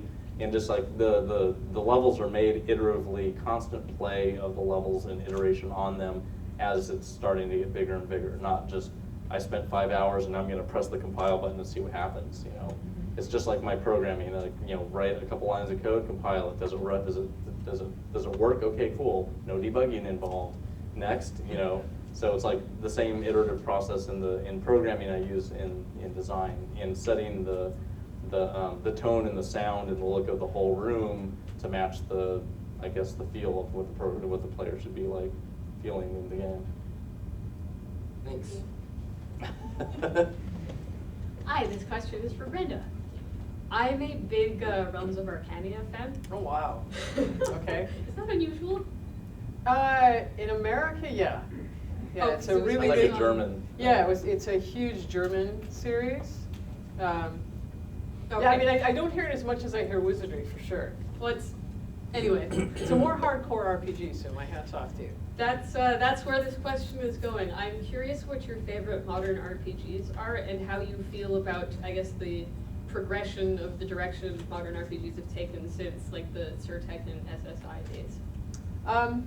You know, it's funny because when he was, so this is not surprising me half answering the question to begin. When he's talking about his games, I'm realizing, like, you ask me a question about a game that's released, I can talk eloquently about it. If the game is still fuzzy in my head, I sound like a moron, right? Like I don't know how to talk about something that's not done fluff weirdness. So Realms of Arcania, I will give you a good answer about that, hopefully. I remember when we were doing Wizardry 8, and this is the point in time where we're starting to see, you know, Evercrack and Asheron's Call show up, right? And understanding how do we bridge from this single-player RPG into a multiplayer RPG, like a world where you have one object that 50 people are all going to get, and how wouldn't this wreck the story? Like, this is pre-MMO thoughts, you know? And so that was one school, one path that people were going on. And we were aware at the time of, obviously, Ultima Online, right? And those games felt, I guess, lighter in some sense because they couldn't be as deep because it wasn't one person calling all the shots. You weren't controlling a party of 6 characters, you know, like 6 of you have to get together playing D&D and make sure that your party's really well balanced, that you are all very much specialists. You sort of end up being this, the idea, you end up being this generalist, right? A mage who can somehow hit people. Like anybody who knows, like a proper mage will die if you breathe too close to them, right? Like there's 2 hit points tops. And I remember as RPGs were, you know, hardcore RPGs were going downhill. And well, you know, companies were folding left and right, you know, SSI and, you know, just all these series where people weren't making hardcore RPGs anymore. It was basically Surtech, and then we were up against, you know, the Bioware guys. Right? They were making Neverwinter Nights then. And Tom was, in fact, making Anachronox at the time. And I remember just feeling like this sense of dread, like, no kidding, like I'm fucked, right? I've only made hardcore RPGs my entire career. I'm never going to be able to get a job because nobody was making RPGs. And in fact, Surtech, you know, I don't obviously know any of the math behind the scenes, but Surtech was having difficulty finding a publisher for Wizardry 8, which went on to win 5 RPG of the Year awards. It was a good game. But they were having difficulty finding a publisher. Now, I don't know if they said, like, yes, we would like to publish the game, and we would like 95% of everything you make. Like, I don't know what they were asking for, so there may have been more to their difficulties than that. There's a guy with a Doom shirt. It's probably my question, by the way. I'm kidding. But I remember having this feeling like RPGs were just like adventure games died, that RPGs were about to die. And then this game came out that hardcore RPG designers made fun of. Now, I will say it now, but I bet none of the other hardcore RPG designers will say it. It was this stupid, simplified, ridiculous RPG called Diablo, which wasn't really an RPG, right? Like, it was so light and ridiculous. You couldn't actually, it was just sort of like a, you know, it's just, you know, slam the button. Like, how do you possibly take encumbrance and click, click, click, click, right? And I remember people mocking it, right? So, you know, mocking this game. But Diablo probably saved my career Because suddenly RPGs were made accessible to everybody. We had sort of delighted, I think that the mistake that many hardcore RPG designers made is that we delighted in the difficulty and challenge of our games. That's right, you go down into the dungeon unarmed, it serves you right to be dead, right? I mean, we used to, like Wizardry 1 through, maybe we stopped being quite so mean in 5, but maybe not. Like if you tried to resurrect your character twice and the second time failed, it was erased from the disc. Right? And like I remember like opening the Apple II drive, like, and you'd see ashes and you'd yank the disc, right? Like you had to get good at, that was the first physical games that I really got Well, into. Castle Wolfenstein did the same thing too. Yeah, so you know, it's. If But you got caught, it would instantly erase your thing. You had to flip the drive cover as fast as you could up, so it wouldn't delete your character. You just got caught. And so there was this. We basically made our market smaller and smaller and smaller and smaller, and then Blizzard, through the amazingness of Diablo, made role-playing games very accessible to everybody, and obviously WoW made games even more accessible, RPGs. But I would say, I feel still RPGs could be made much more accessible. I look at the difference in WoW's subscriber numbers versus Minecraft's numbers. And it's basically the same mechanic, right? It's about building. One is building a world that's very accessible and you can just go in and create and have fun. The other's about building a character. But we've still, I think we still have a ways to go. I do miss the old hardcore RPGs, and I'm grateful for indie game makers that are making difficult RPGs. I started a group of students at UC Santa Cruz who had never played D&D. I got them started on the white box. Actually going back to the as roots as you can get with the white box of D&D. We recently picked up a copy of Chainmail. Oh my God, I totally can't wait to play that. I've never had a copy of Chainmail, I just knew about it. I don't know, I feel like RPGs are probably in the best place that they've been in ever, right? There's RPGs that you can play if you've never played an RPG, you don't even know what, when I talk about encumbrance, you have no idea what I'm talking about. How many people in this room know what THACO is? Oh, I'm at home among my people. But yeah, yeah. So I love that there's games for us and that there's a market for people like us. But I also love the idea that there's RPGs that we'll call them the gateway drugs that'll eventually get people in there. So I actually think RPGs are in a great state right now.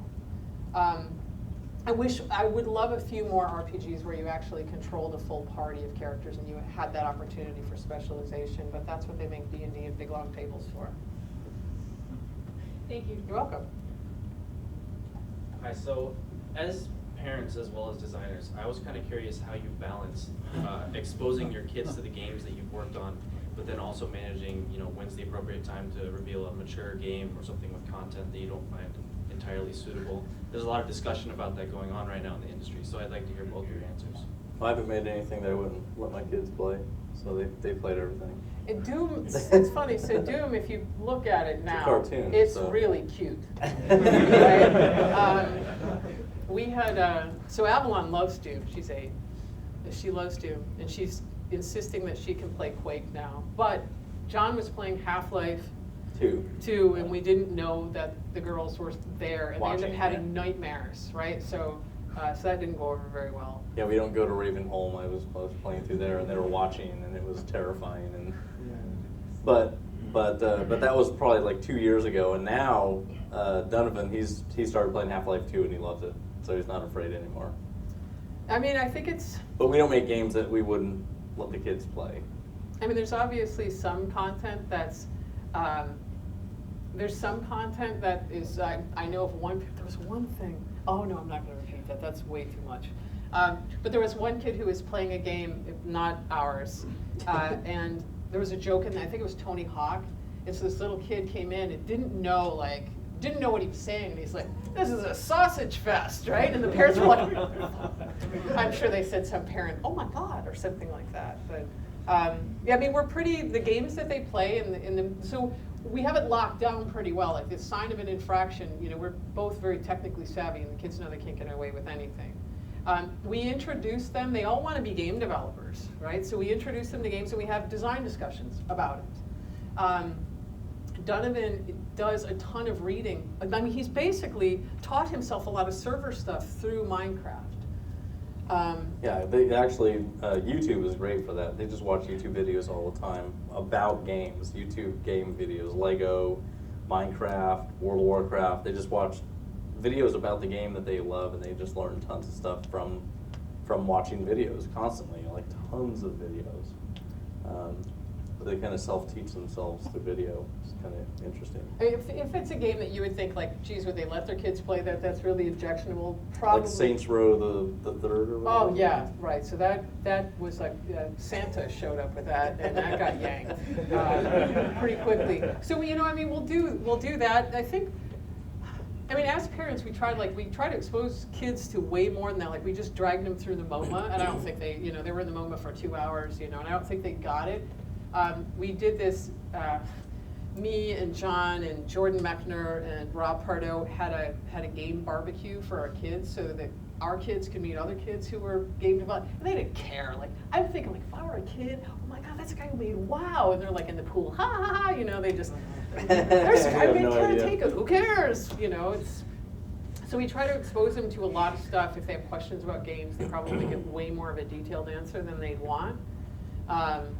But yeah, I don't know, I think we're pretty good about controlling the content they get. They don't, in our house, there's no cable TV. And they have, we demand that they read. We ask them, right now they have to write a report on the artists that they saw at the MoMA. Pick an artist that they saw. So anyway, yeah, I think we're really good. And, we take them through the country, and, we just have finished this massive family 3-week road trip where they had to learn all kinds of stuff. Yeah, but we watch what they play, and we know the games that they're playing. They get away with nothing. Yeah. So we think. They're probably out there burning things down right now. They don't say anything that makes us think that they're Yeah. watching or playing anything, but they shouldn't. They did once, and that's how YouTube came to an abrupt halt. Yeah. I realize on the line this might sound like an interview question, but for each of you, if you could pick an IP, a book, a movie, anything that either hasn't been made into a game or has been made into a crappy game, and you were going to make it into a game, Breaking what would Bad. it be? And I want to make Breaking Bad so bad. I would make Deadwood. Oh God, Swearingen would be a fabulous character. Yeah. Yeah, it's breaking. So we actually consulted with AMC on The Walking Dead, and I probably didn't make it through a week without going, so seriously, why aren't you guys making a Breaking Bad game? Like, yeah, I love that. But yeah, Deadwood's great too. what would those games be like? Deadwood. If I was going to make Deadwood, it would probably be. Definitely character based, because that's what those shows are. They're all about character and really realistic Western setting, the way that Deadwood is. So I don't want to be in the world of in that town in 3D and kind of really experience the rain and the mud and just the people and the constant new characters coming in and characters getting killed and eaten by pigs constantly, and just the devious political interconnections between the characters, and somehow I don't want the player to be kind of get into that, somehow become a character in the game, and it might end up having like generative story created for the character and maybe even the others. So every time you play a new game of Deadwood, everything has been kind of randomized because it's all generative storytelling and stuff. So it might be something like that. And you should be able to kill people too if you decide to kind of, like Fable, you decide to kind of go on the dark side of Deadwood and be a right-hand man for Swearingen and take out Dan and you burned your spot or whatever. Like, all kinds of ways it could go, but it'd be something I'd want to be able to replay over and over and over, which kind of requires randomness. So with mine, AMC could care less about my fascination with this, right? Which is actually, they were like, well, if you want us to contact you. But I started thinking, with Breaking Bad, that whole world I think is incredibly interesting. but I wouldn't want to just make Meth Tycoon, which is effectively what Breaking Bad is. And that's incredibly boring to me. But what is super interesting, so here's what fascinated me, and I, as many game designers, a huge flaw of a game designer, or I guess one of our strengths, depending on your relationship with that person, is we become insanely interested in something we don't really need to know about.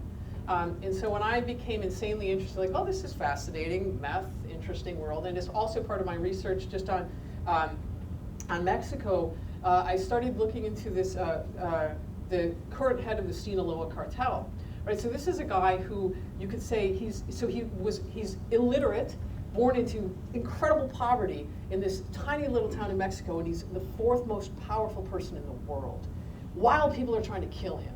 So you can say he does horrible things. Yes, I get that. So let's just put these in a horrible thing box over here, right? But he's illiterate, and people are trying to kill him, and he's the fourth most powerful man in the world. Like that's, and he brought electricity to all the towns. He provided schools. He built hospitals. He provided help where the government that you couldn't trust anyway wouldn't. And so there's this incredibly interesting interplay, like, what a horrible, amazing, nice guy. Gross, right? And so I'm fascinated by what is obviously not a simple system, right? The whole Breaking Bad, like, Meth Tycoon is easy to me. Like, I can just totally see that. But imagine, like, these Methville, right? These towns in, just what must happen in not just Mexico, right? I mean, the same thing happened with the Medellin cartel in Colombia. But just the give and take, or even, the story of the mafia is very similar. So this interesting give and take between the people who do horrible things, but also, the lines they have to walk, the good they must do in order for that. And so that fascinates me. And I've read so many books on Mexican cartels, which probably terrified me more on our vacation and made me feel safe more on our vacation when we went down, because I knew a lot, so I didn't feel scared, particularly where we went in Mexico. But at the same time, it was really fascinating to be there, and I think it's an integral part of the culture. So that is where I would want to make the game, somewhere in that. So Breaking Bad, this is probably the reason I don't need the IP, right? And I'm also not stupid enough to go like Sinaloa Cartel, the game. No thanks, right? I don't want any part of that. Anyway, that's what would be interesting to me. Cool, thanks. So we have under 20 minutes left, so we're going to valiantly try to get Brenda to... Hey! No, I understand. But so we'll try and get through as many as we can, and then obviously we'll talk about where we're headed next. So go ahead. Hi. I actually have, an open-ended question for Brenda. I'm going to be super quick, I promise. So I don't know if you've heard, there's this blog called the CRPG Addict. It's this guy, Yes. playing in chronological order like every computer RPG ever made. I think he's up to 1989 now. But he had this really interesting write-up on how Surtech got started. Yes. And I guess I was just curious, like, what was it like working at Surtech? Wow, that's an interesting question. On the one hand, it was amazing, because I was there for 20 years in total. I mean, to have like 20 years at a single game company is practically unheard of nowadays, unless you're at Blizzard, and you've been there a long time. So it was awesome. I mean, I got to be in on the ground floor of many things. I worked on the series that influenced the people who made Chrono Trigger, right? Like, that's crazy. I worked with some of the best people in the industry. So I'm super grateful for that, and to see the evolution of RPGs. So that was a great part of it. On the flip side, there were some parts of Surtech that were messy, right? They had a fallout with Woodhead, they had a fallout with Greenberg. They, in fact, had a fallout with David Bradley, who, I mentioned was my mentor. And as an employee of Surtech, I found myself in a very difficult situation of not being able to talk to the person, since he was now involved in this lawsuit, not being able to talk to the person who was incredibly influential in my career. And that's something I regret to this day. I was young at the time. I mean, I can imagine if somebody said it to me now and I was in a company, you can't talk to your mentor. Okay, right, I won't talk to him about this pile of stuff, but I'm going to talk to the guy. I'm sorry, I'm a person, he's a person, and we have a life outside of this, contrary to your personal beliefs. So there were some messy parts of it as well. that I wish didn't exist. But all in all, I mean, I think I'm shockingly fortunate. I grew up in a tiny little town where, no joke, there were more cows than there were people. And the fact that I got into the game industry at 15 is a fabulous fluke. You know, and I don't know, like I have these moments where I think, like, what the hell would I have been doing? Like, if I hadn't been making games, and I think I still would have. I mean, obviously a kid who's rewriting D&D books or Rollmaster books at 14's got a problem, right? So I think I would have found my way here eventually. You know, but it's great. When we were just back home, and I got together with a couple people, you know, a couple Surtech people that are still there, and it was awesome. You know, we went back to ground zero, you know, where Surtech started, and the other buildings are all still there. Yeah, I have incredibly great, fond memories, and I'm very grateful for the opportunities they gave me. Thank you. That wasn't that bad. Yeah, my question's actually twofold. John, I was wondering if you autograph. Sure, yeah. And then, for each of you, this year at E3, what like really impressed you? Maybe made you stop and think, wow, that's like. So we didn't go to E3. We didn't go to E3. And you know, it's weird because so while E3 was, I'm sure things were happening there. I cared so much more about FTL. Yeah, we have iPhones and iPads, and you know, that's kind of like the world. It feels for us. to me that you know when the big awards come out or the big announcements come out, you know, who's in the IGF, you know, who's at Indiecade, because that to me is where the super excitement is. That said, I was really excited. Our friend Kim McCullough, she's working on a game, Project Spark, at Microsoft, which I really like. I mean, you know, sort of let you build your own game. And it's aimed at, you know, people who don't necessarily have code experience, and that got a lot of buzz, and I was super happy to hear that. Our friend David Goldfarb is working on Payday, and I know his game, so you know, his game got a lot of buzz, right? So it was more this like, oh yeah, awesome, glad to hear your game did well. So it was much more of a personal thing than walking around the show and being like, oh, wow. And we'd seen a lot of the games before the show, but my excitement, like I want to know, like why won't the FTL guys give me FTL on my stupid iPhone, right? And it's good that they don't. Like I have this love-hate relationship with them for that. But I'm much more interested in the exciting stuff that's coming out of the indie space that's just not in Indie E3. mobile, yeah. Yeah, and I had a somewhat went completely off on E3 this year at GDC. So I'm not going to E3. I'm not going to go to E3 as long as they continue to use women's bodies as advertising platforms. I mean, fuck them. I'm just not going.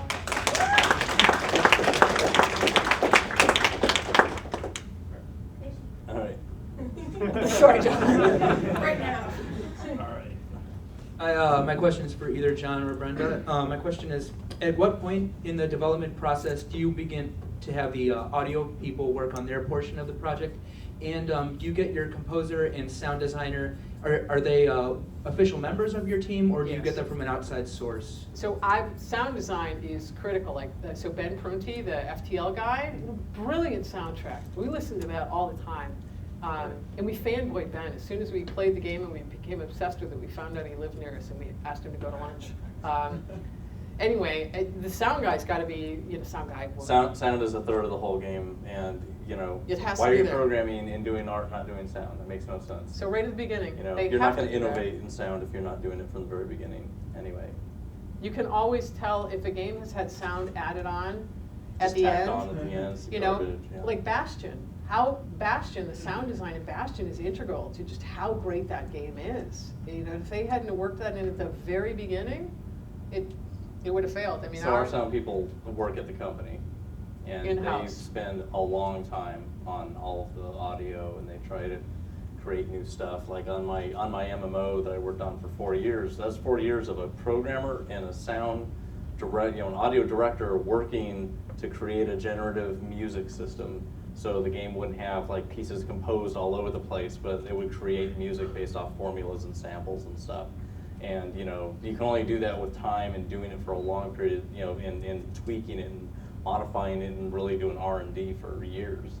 And you know, that's super valuable to push sound forward. You're not going to do it by throwing in a bunch of WAV files and playing MP3. Like that's just garbage. That's like I just learned how to make a game level. Yeah, sound's got to be there at the beginning. And I know, are you a sound guy? I'm a composer. Okay, so the having worked with a lot of student teams, sound is this thing they think of approximately 1 week after their game was due. And it's unfortunate, right? Yeah. You know, so they end up just having this garbage sound pulled from the net that you know, the volume on this is here and this one is up here. But it needs to be there from the very beginning. Has Okay. to be. So they're like in the think tank with you during the initial, when you're bouncing Yeah. ideas back and forth. They're- Yeah, well, the thing is, you need to have you need to have all the sound as much as you can in there as early as possible, because you need to get annoyed at it. If it's annoying, you replace it, and you have time to get annoyed. Right. But if you tack it on at the end, you have no idea how many people would get mad at that little leaf crunch noise or footstep or something. You have no idea, and it's too late. Game's out, you know. Versus, you know, you're living with it every day. The whole dev team is hearing the game. Make sure the whole dev team is listening to the game too, not like turning off the sound effects and music. They need to hear it while they're playing it, and they need to really understand like what's repetitive and sounds bad. You know, oh, that loop is too short. It needs to be like a minute and a half or whatever. So it just has to be there. It's just like programming. It's like QA is sitting there living with the whole thing, and they need to comment on the bad programming, the bad art, the bad sound. You know, they need all of it needs to be there. You can't just think that tacking something on at the end is gonna be good enough for your game. Or think that, like as a designer, I don't think that, you know, I've done some sound design, right, but I want that person in there with me, right? So Yes. I may think of, this is you know, this is the idea for the game, this is where we're going. But sound, like one of the biggest areas that people can innovate in games right now is sound, because there's so, like okay, so Bastion, there we are, next. You know, there's Sound Dodger, and there are some others, and those games are winning awards because they're playing with sound, and they're playing with mechanics of gameplay sound. And I think it's really the frontier, because so few people think to bring the sound person in very early. Like, whatever it is, we don't just want a soundtrack, you need to innovate some way, find your place, and, you know, procedural sound, all these other things, what can you do? The stuff that Ben did, which he's been really open about, with you know, sharing his process, you know, making FTL. And he's done really well for himself, you know. FTL has sold a ton of soundtracks, and I hope it'll sell even more. But yeah, we're huge fans of that. The guy we usually work with is, we've worked with him on a bunch of games now, Dren McDonald. He's based in the Bay Area, where we are. But yeah, he was in-house with us. We're working on a game, he's there all the time. With when we were working on the id games, we actually used Robert Prince as our audio guy, and he wasn't really contract, even though I think that we had a contract with him, but it wasn't like an outsourced kind of guy. He was kind of part of the team, but he just wasn't there. And so we would communicate with him the whole time, and he made audio the entire time that we were making the game. He just wasn't there with us until near the end, where all of the stuff that he had done, we could finally whittle it down with him there with us. But we also believe that, you know, sound was so important to the game that we, in knowing that he's not an employee of id Software, we basically let him keep the rights to all of his music that he made, and we gave him a really great royalty. So he made way more money than, like, you know, than any normal composer would ever make, you know, for making Doom stuff, because we gave him a percentage of the game, and not just like, here's your $5,000 or whatever. Thank you very much. Sure. So it's a bit frustrating as a student to talk to veterans in the industry about, you know, how'd you get there? How'd you develop your instinct? And because the answer is, I don't know, I've got a gut for this. I have a great memory. You know, just do it. How do you recommend to develop that instinct? Well, discipline and focus are the two #1 things it takes to actually make games. And the only way you're going to get better at making games is by making games. So you need discipline and you need focus. And discipline is just, I'm going to work at this time, and I'm going to work for a good chunk of hours, because you're not going to get anything done in 2 hours, really. You know, anything that distracts you will take is actually a lot more time than just the amount of time of the distraction, because you're forgetting things, and then you have to ramp back up. So it's worse. So you need like a good chunk of time, like 5 hours at least, to actually get good development time, focus where you don't have IMs and emails, all anything happening, but that pure amount of time that you're probably doing a lot of programming research or whatever while you're trying to make things work. And you need it, and you need just like that list of stuff that has to get done. You just blast through that list. You make a list of things, not just what do I want to do now. You know, it's easy to take. Here's the game. The game is a problem that you have to solve, and everything inside the game are just smaller pieces, just smaller problems. And when all the problems are solved, the game is done. And so, you know, break everything down into problems, and those problems become just items on the list, and just burn down through all of those things. Do it in dependency order, and just hammer on them one at a time, and just check them off. You know, if you haven't done it for a long period of time, that's kind of what it takes to get that focus and discipline and making yourself do it for a certain period of time and just burning through these things. You'd be amazed at how much you can get done if you just hold to the list and get it, just march it down through it. So I don't know, you know, like, I think it's okay if you don't feel like you have instinct, or you feel like you have a developing instinct, because I don't even care about my instinct anymore, right? I have tremendous passion to make games, and I trust that if I prototype something that's a piece of shit, it will let me know, right? It'll be like, wow, this sucks, it's no fun. Or, you know, I have friends who will helpfully tell me, like, no, I think that's a horrible idea. Like John, when he reviewed, it's my favorite code review ever, he was reviewing a piece of code, and he sat down, he was quiet for a while, so I knew he was clearly impressed with what I had recently learned, and he said, I don't even know how this runs. Or no, compiles. I don't even know how this compiled. And it was just so I know my friends will tell me, and you know, so there's been times like I'll seriously feel like that I don't know what I'm doing, right? I'll see a friend a friend of mine will make something that just is humbling, just like, oh, that is amazing what you've just done there, you know. So like my friend Kim, you know, Project Spark, I look at that and I think like, why didn't I think of that? You know, like I worked on role-playing games for her, why didn't I think of what she did? And I feel this moment of just, well, I suck. You know, but I thought of other things, and there's a bunch of game designers who, you know, if I listed their names, you know, we travel in a pretty small circle, and all of our friends are, you know, geeky like us. And the amount of times that I've heard very well-known game designers say, yeah, I think I'm a fraud, I think I suck, I don't think I know what I'm doing. You know, it's pretty much everybody, right? So the good news is I think when it becomes a problem is when you think you do know what you're doing, and you think you do have the perfect instinct, and you know that what you're making is absolute and great. There are times when you're right on, that what you are making is great, and you're right, and you're totally going down the right path. I think that happens much less frequently than we would like it to. But most of the time, it's sort of this model where you're trusting that if you prototype it right, it will tell you the direction that it's supposed to go, and it's a listening relationship. So I wouldn't worry about it. I think that fear that you're not going to make it right is phenomenally healthy and necessary to be a good game designer. I think it's critical. Thank you. You're welcome. So last question. This is actually for either of you. How do you establish genuine emotional involvement within the game that you design without being too cliche? Also, do you prefer more subtle storytelling, or do you infuse the emotional involvement within the actual game mechanics itself? Yes. Well, it depends on, you know, like you have to identify what emotions you want to put in the game, and then figure out how are you going to support that. And you also have to think about who is the audience for that, because their idea of cliche is not going to match like a different audience's version of cliche. So, as an example, there was this game Ravenwood Fair, which is a Facebook game, had the characters in the game getting scared at some things happening. Like I would basically make this, the idea of the game is that you are going to build a carnival. It's called Ravenwood Fair. You're going to build a fair in this forest, and the forest is scary, right? It's a scary forest, and this forest wants its land back.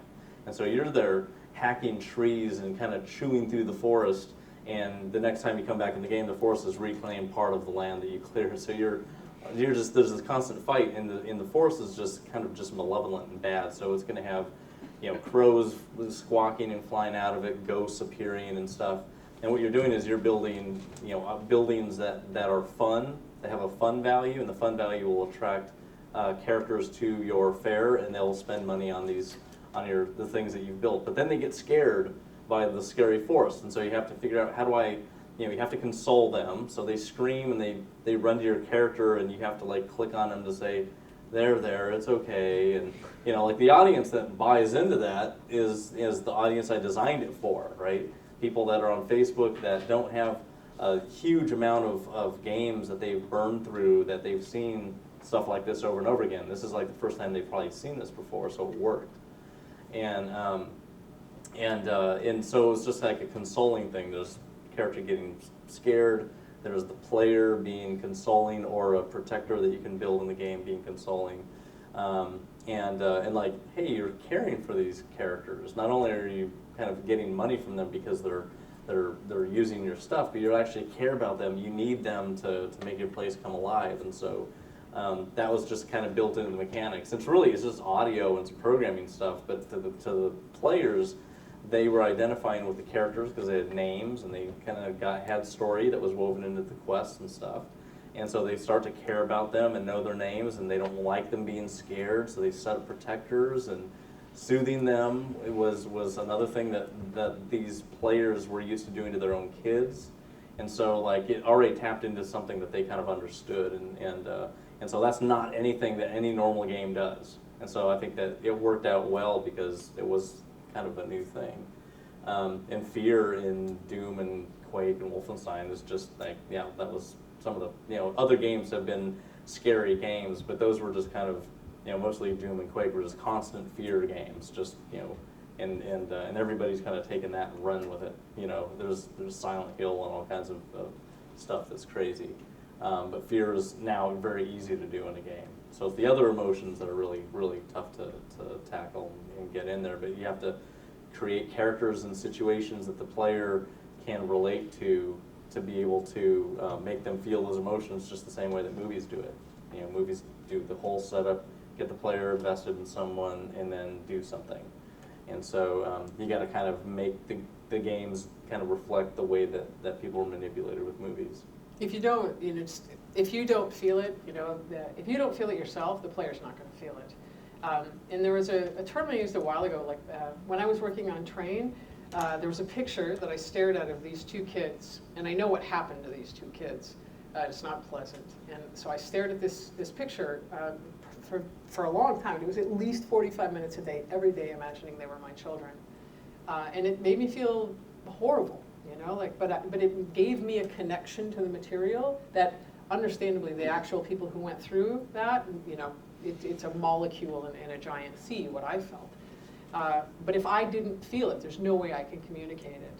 And I think in a game, if we're just like, well, what could make somebody feel, what could make somebody feel hurt? Oh, losing their partner. Oh, okay, let's write that into the story. So these two people break up. Like, I don't give a shit, right? Like, if you see in a movie, ask yourself, like, what made you upset in a movie? And when I was working on Wizardry 8, I remember this distinct time. I'm like, what's the worst thing I could do? Like, I want to get your attention. Like, I want you not to leave this game tonight. I don't care how late you've been up. What could I do? And I thought of myself as a player. Like, what is the worst thing somebody could do to me? And I realized it was kidnap one of my characters. So it's like, take them. Like, what? And nobody had ever done that in an RPG. So I had, your character's gone. Or I did, like, and then I just kind of ran with it. And I had, like, monsters swallow your characters and take them away. And then you had to find the monster and kill the monster to get your character back. So asking yourself, like, how do you want the player to feel? And then really thinking in your own life, what has made you feel that way?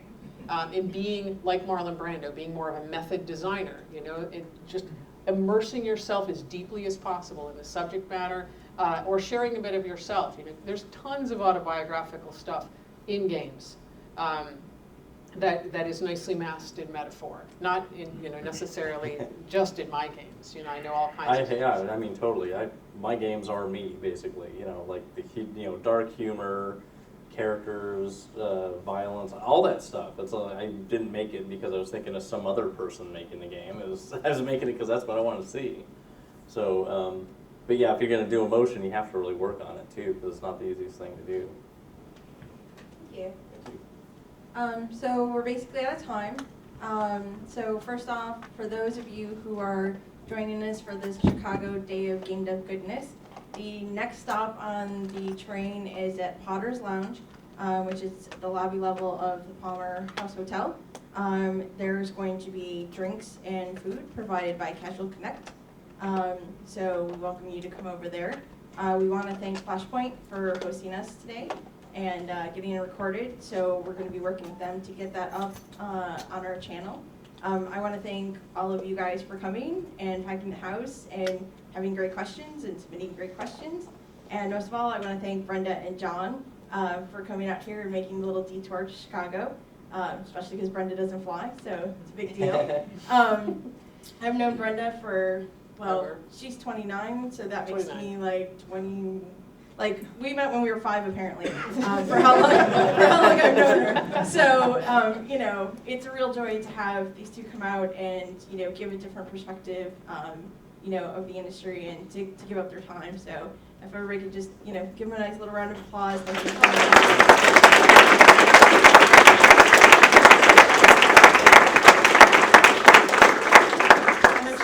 I'm 46. I'm a proud 46. I say I'm 29 just because it's fun, but I'm very proud. I wouldn't want to be 29 again. I made a bad game somewhere in there, so I'll stick with where I am. So I think that we kind of have to start working our way out of here, if I remember correctly. But feel free to talk. Feel free to move to Potter's Lounge for the free food and drinks. And then after that, everybody's heading to the Emporium, which is an arcade bar, to drink and play games, because they have a whole bunch of machines there. And thank you again for coming.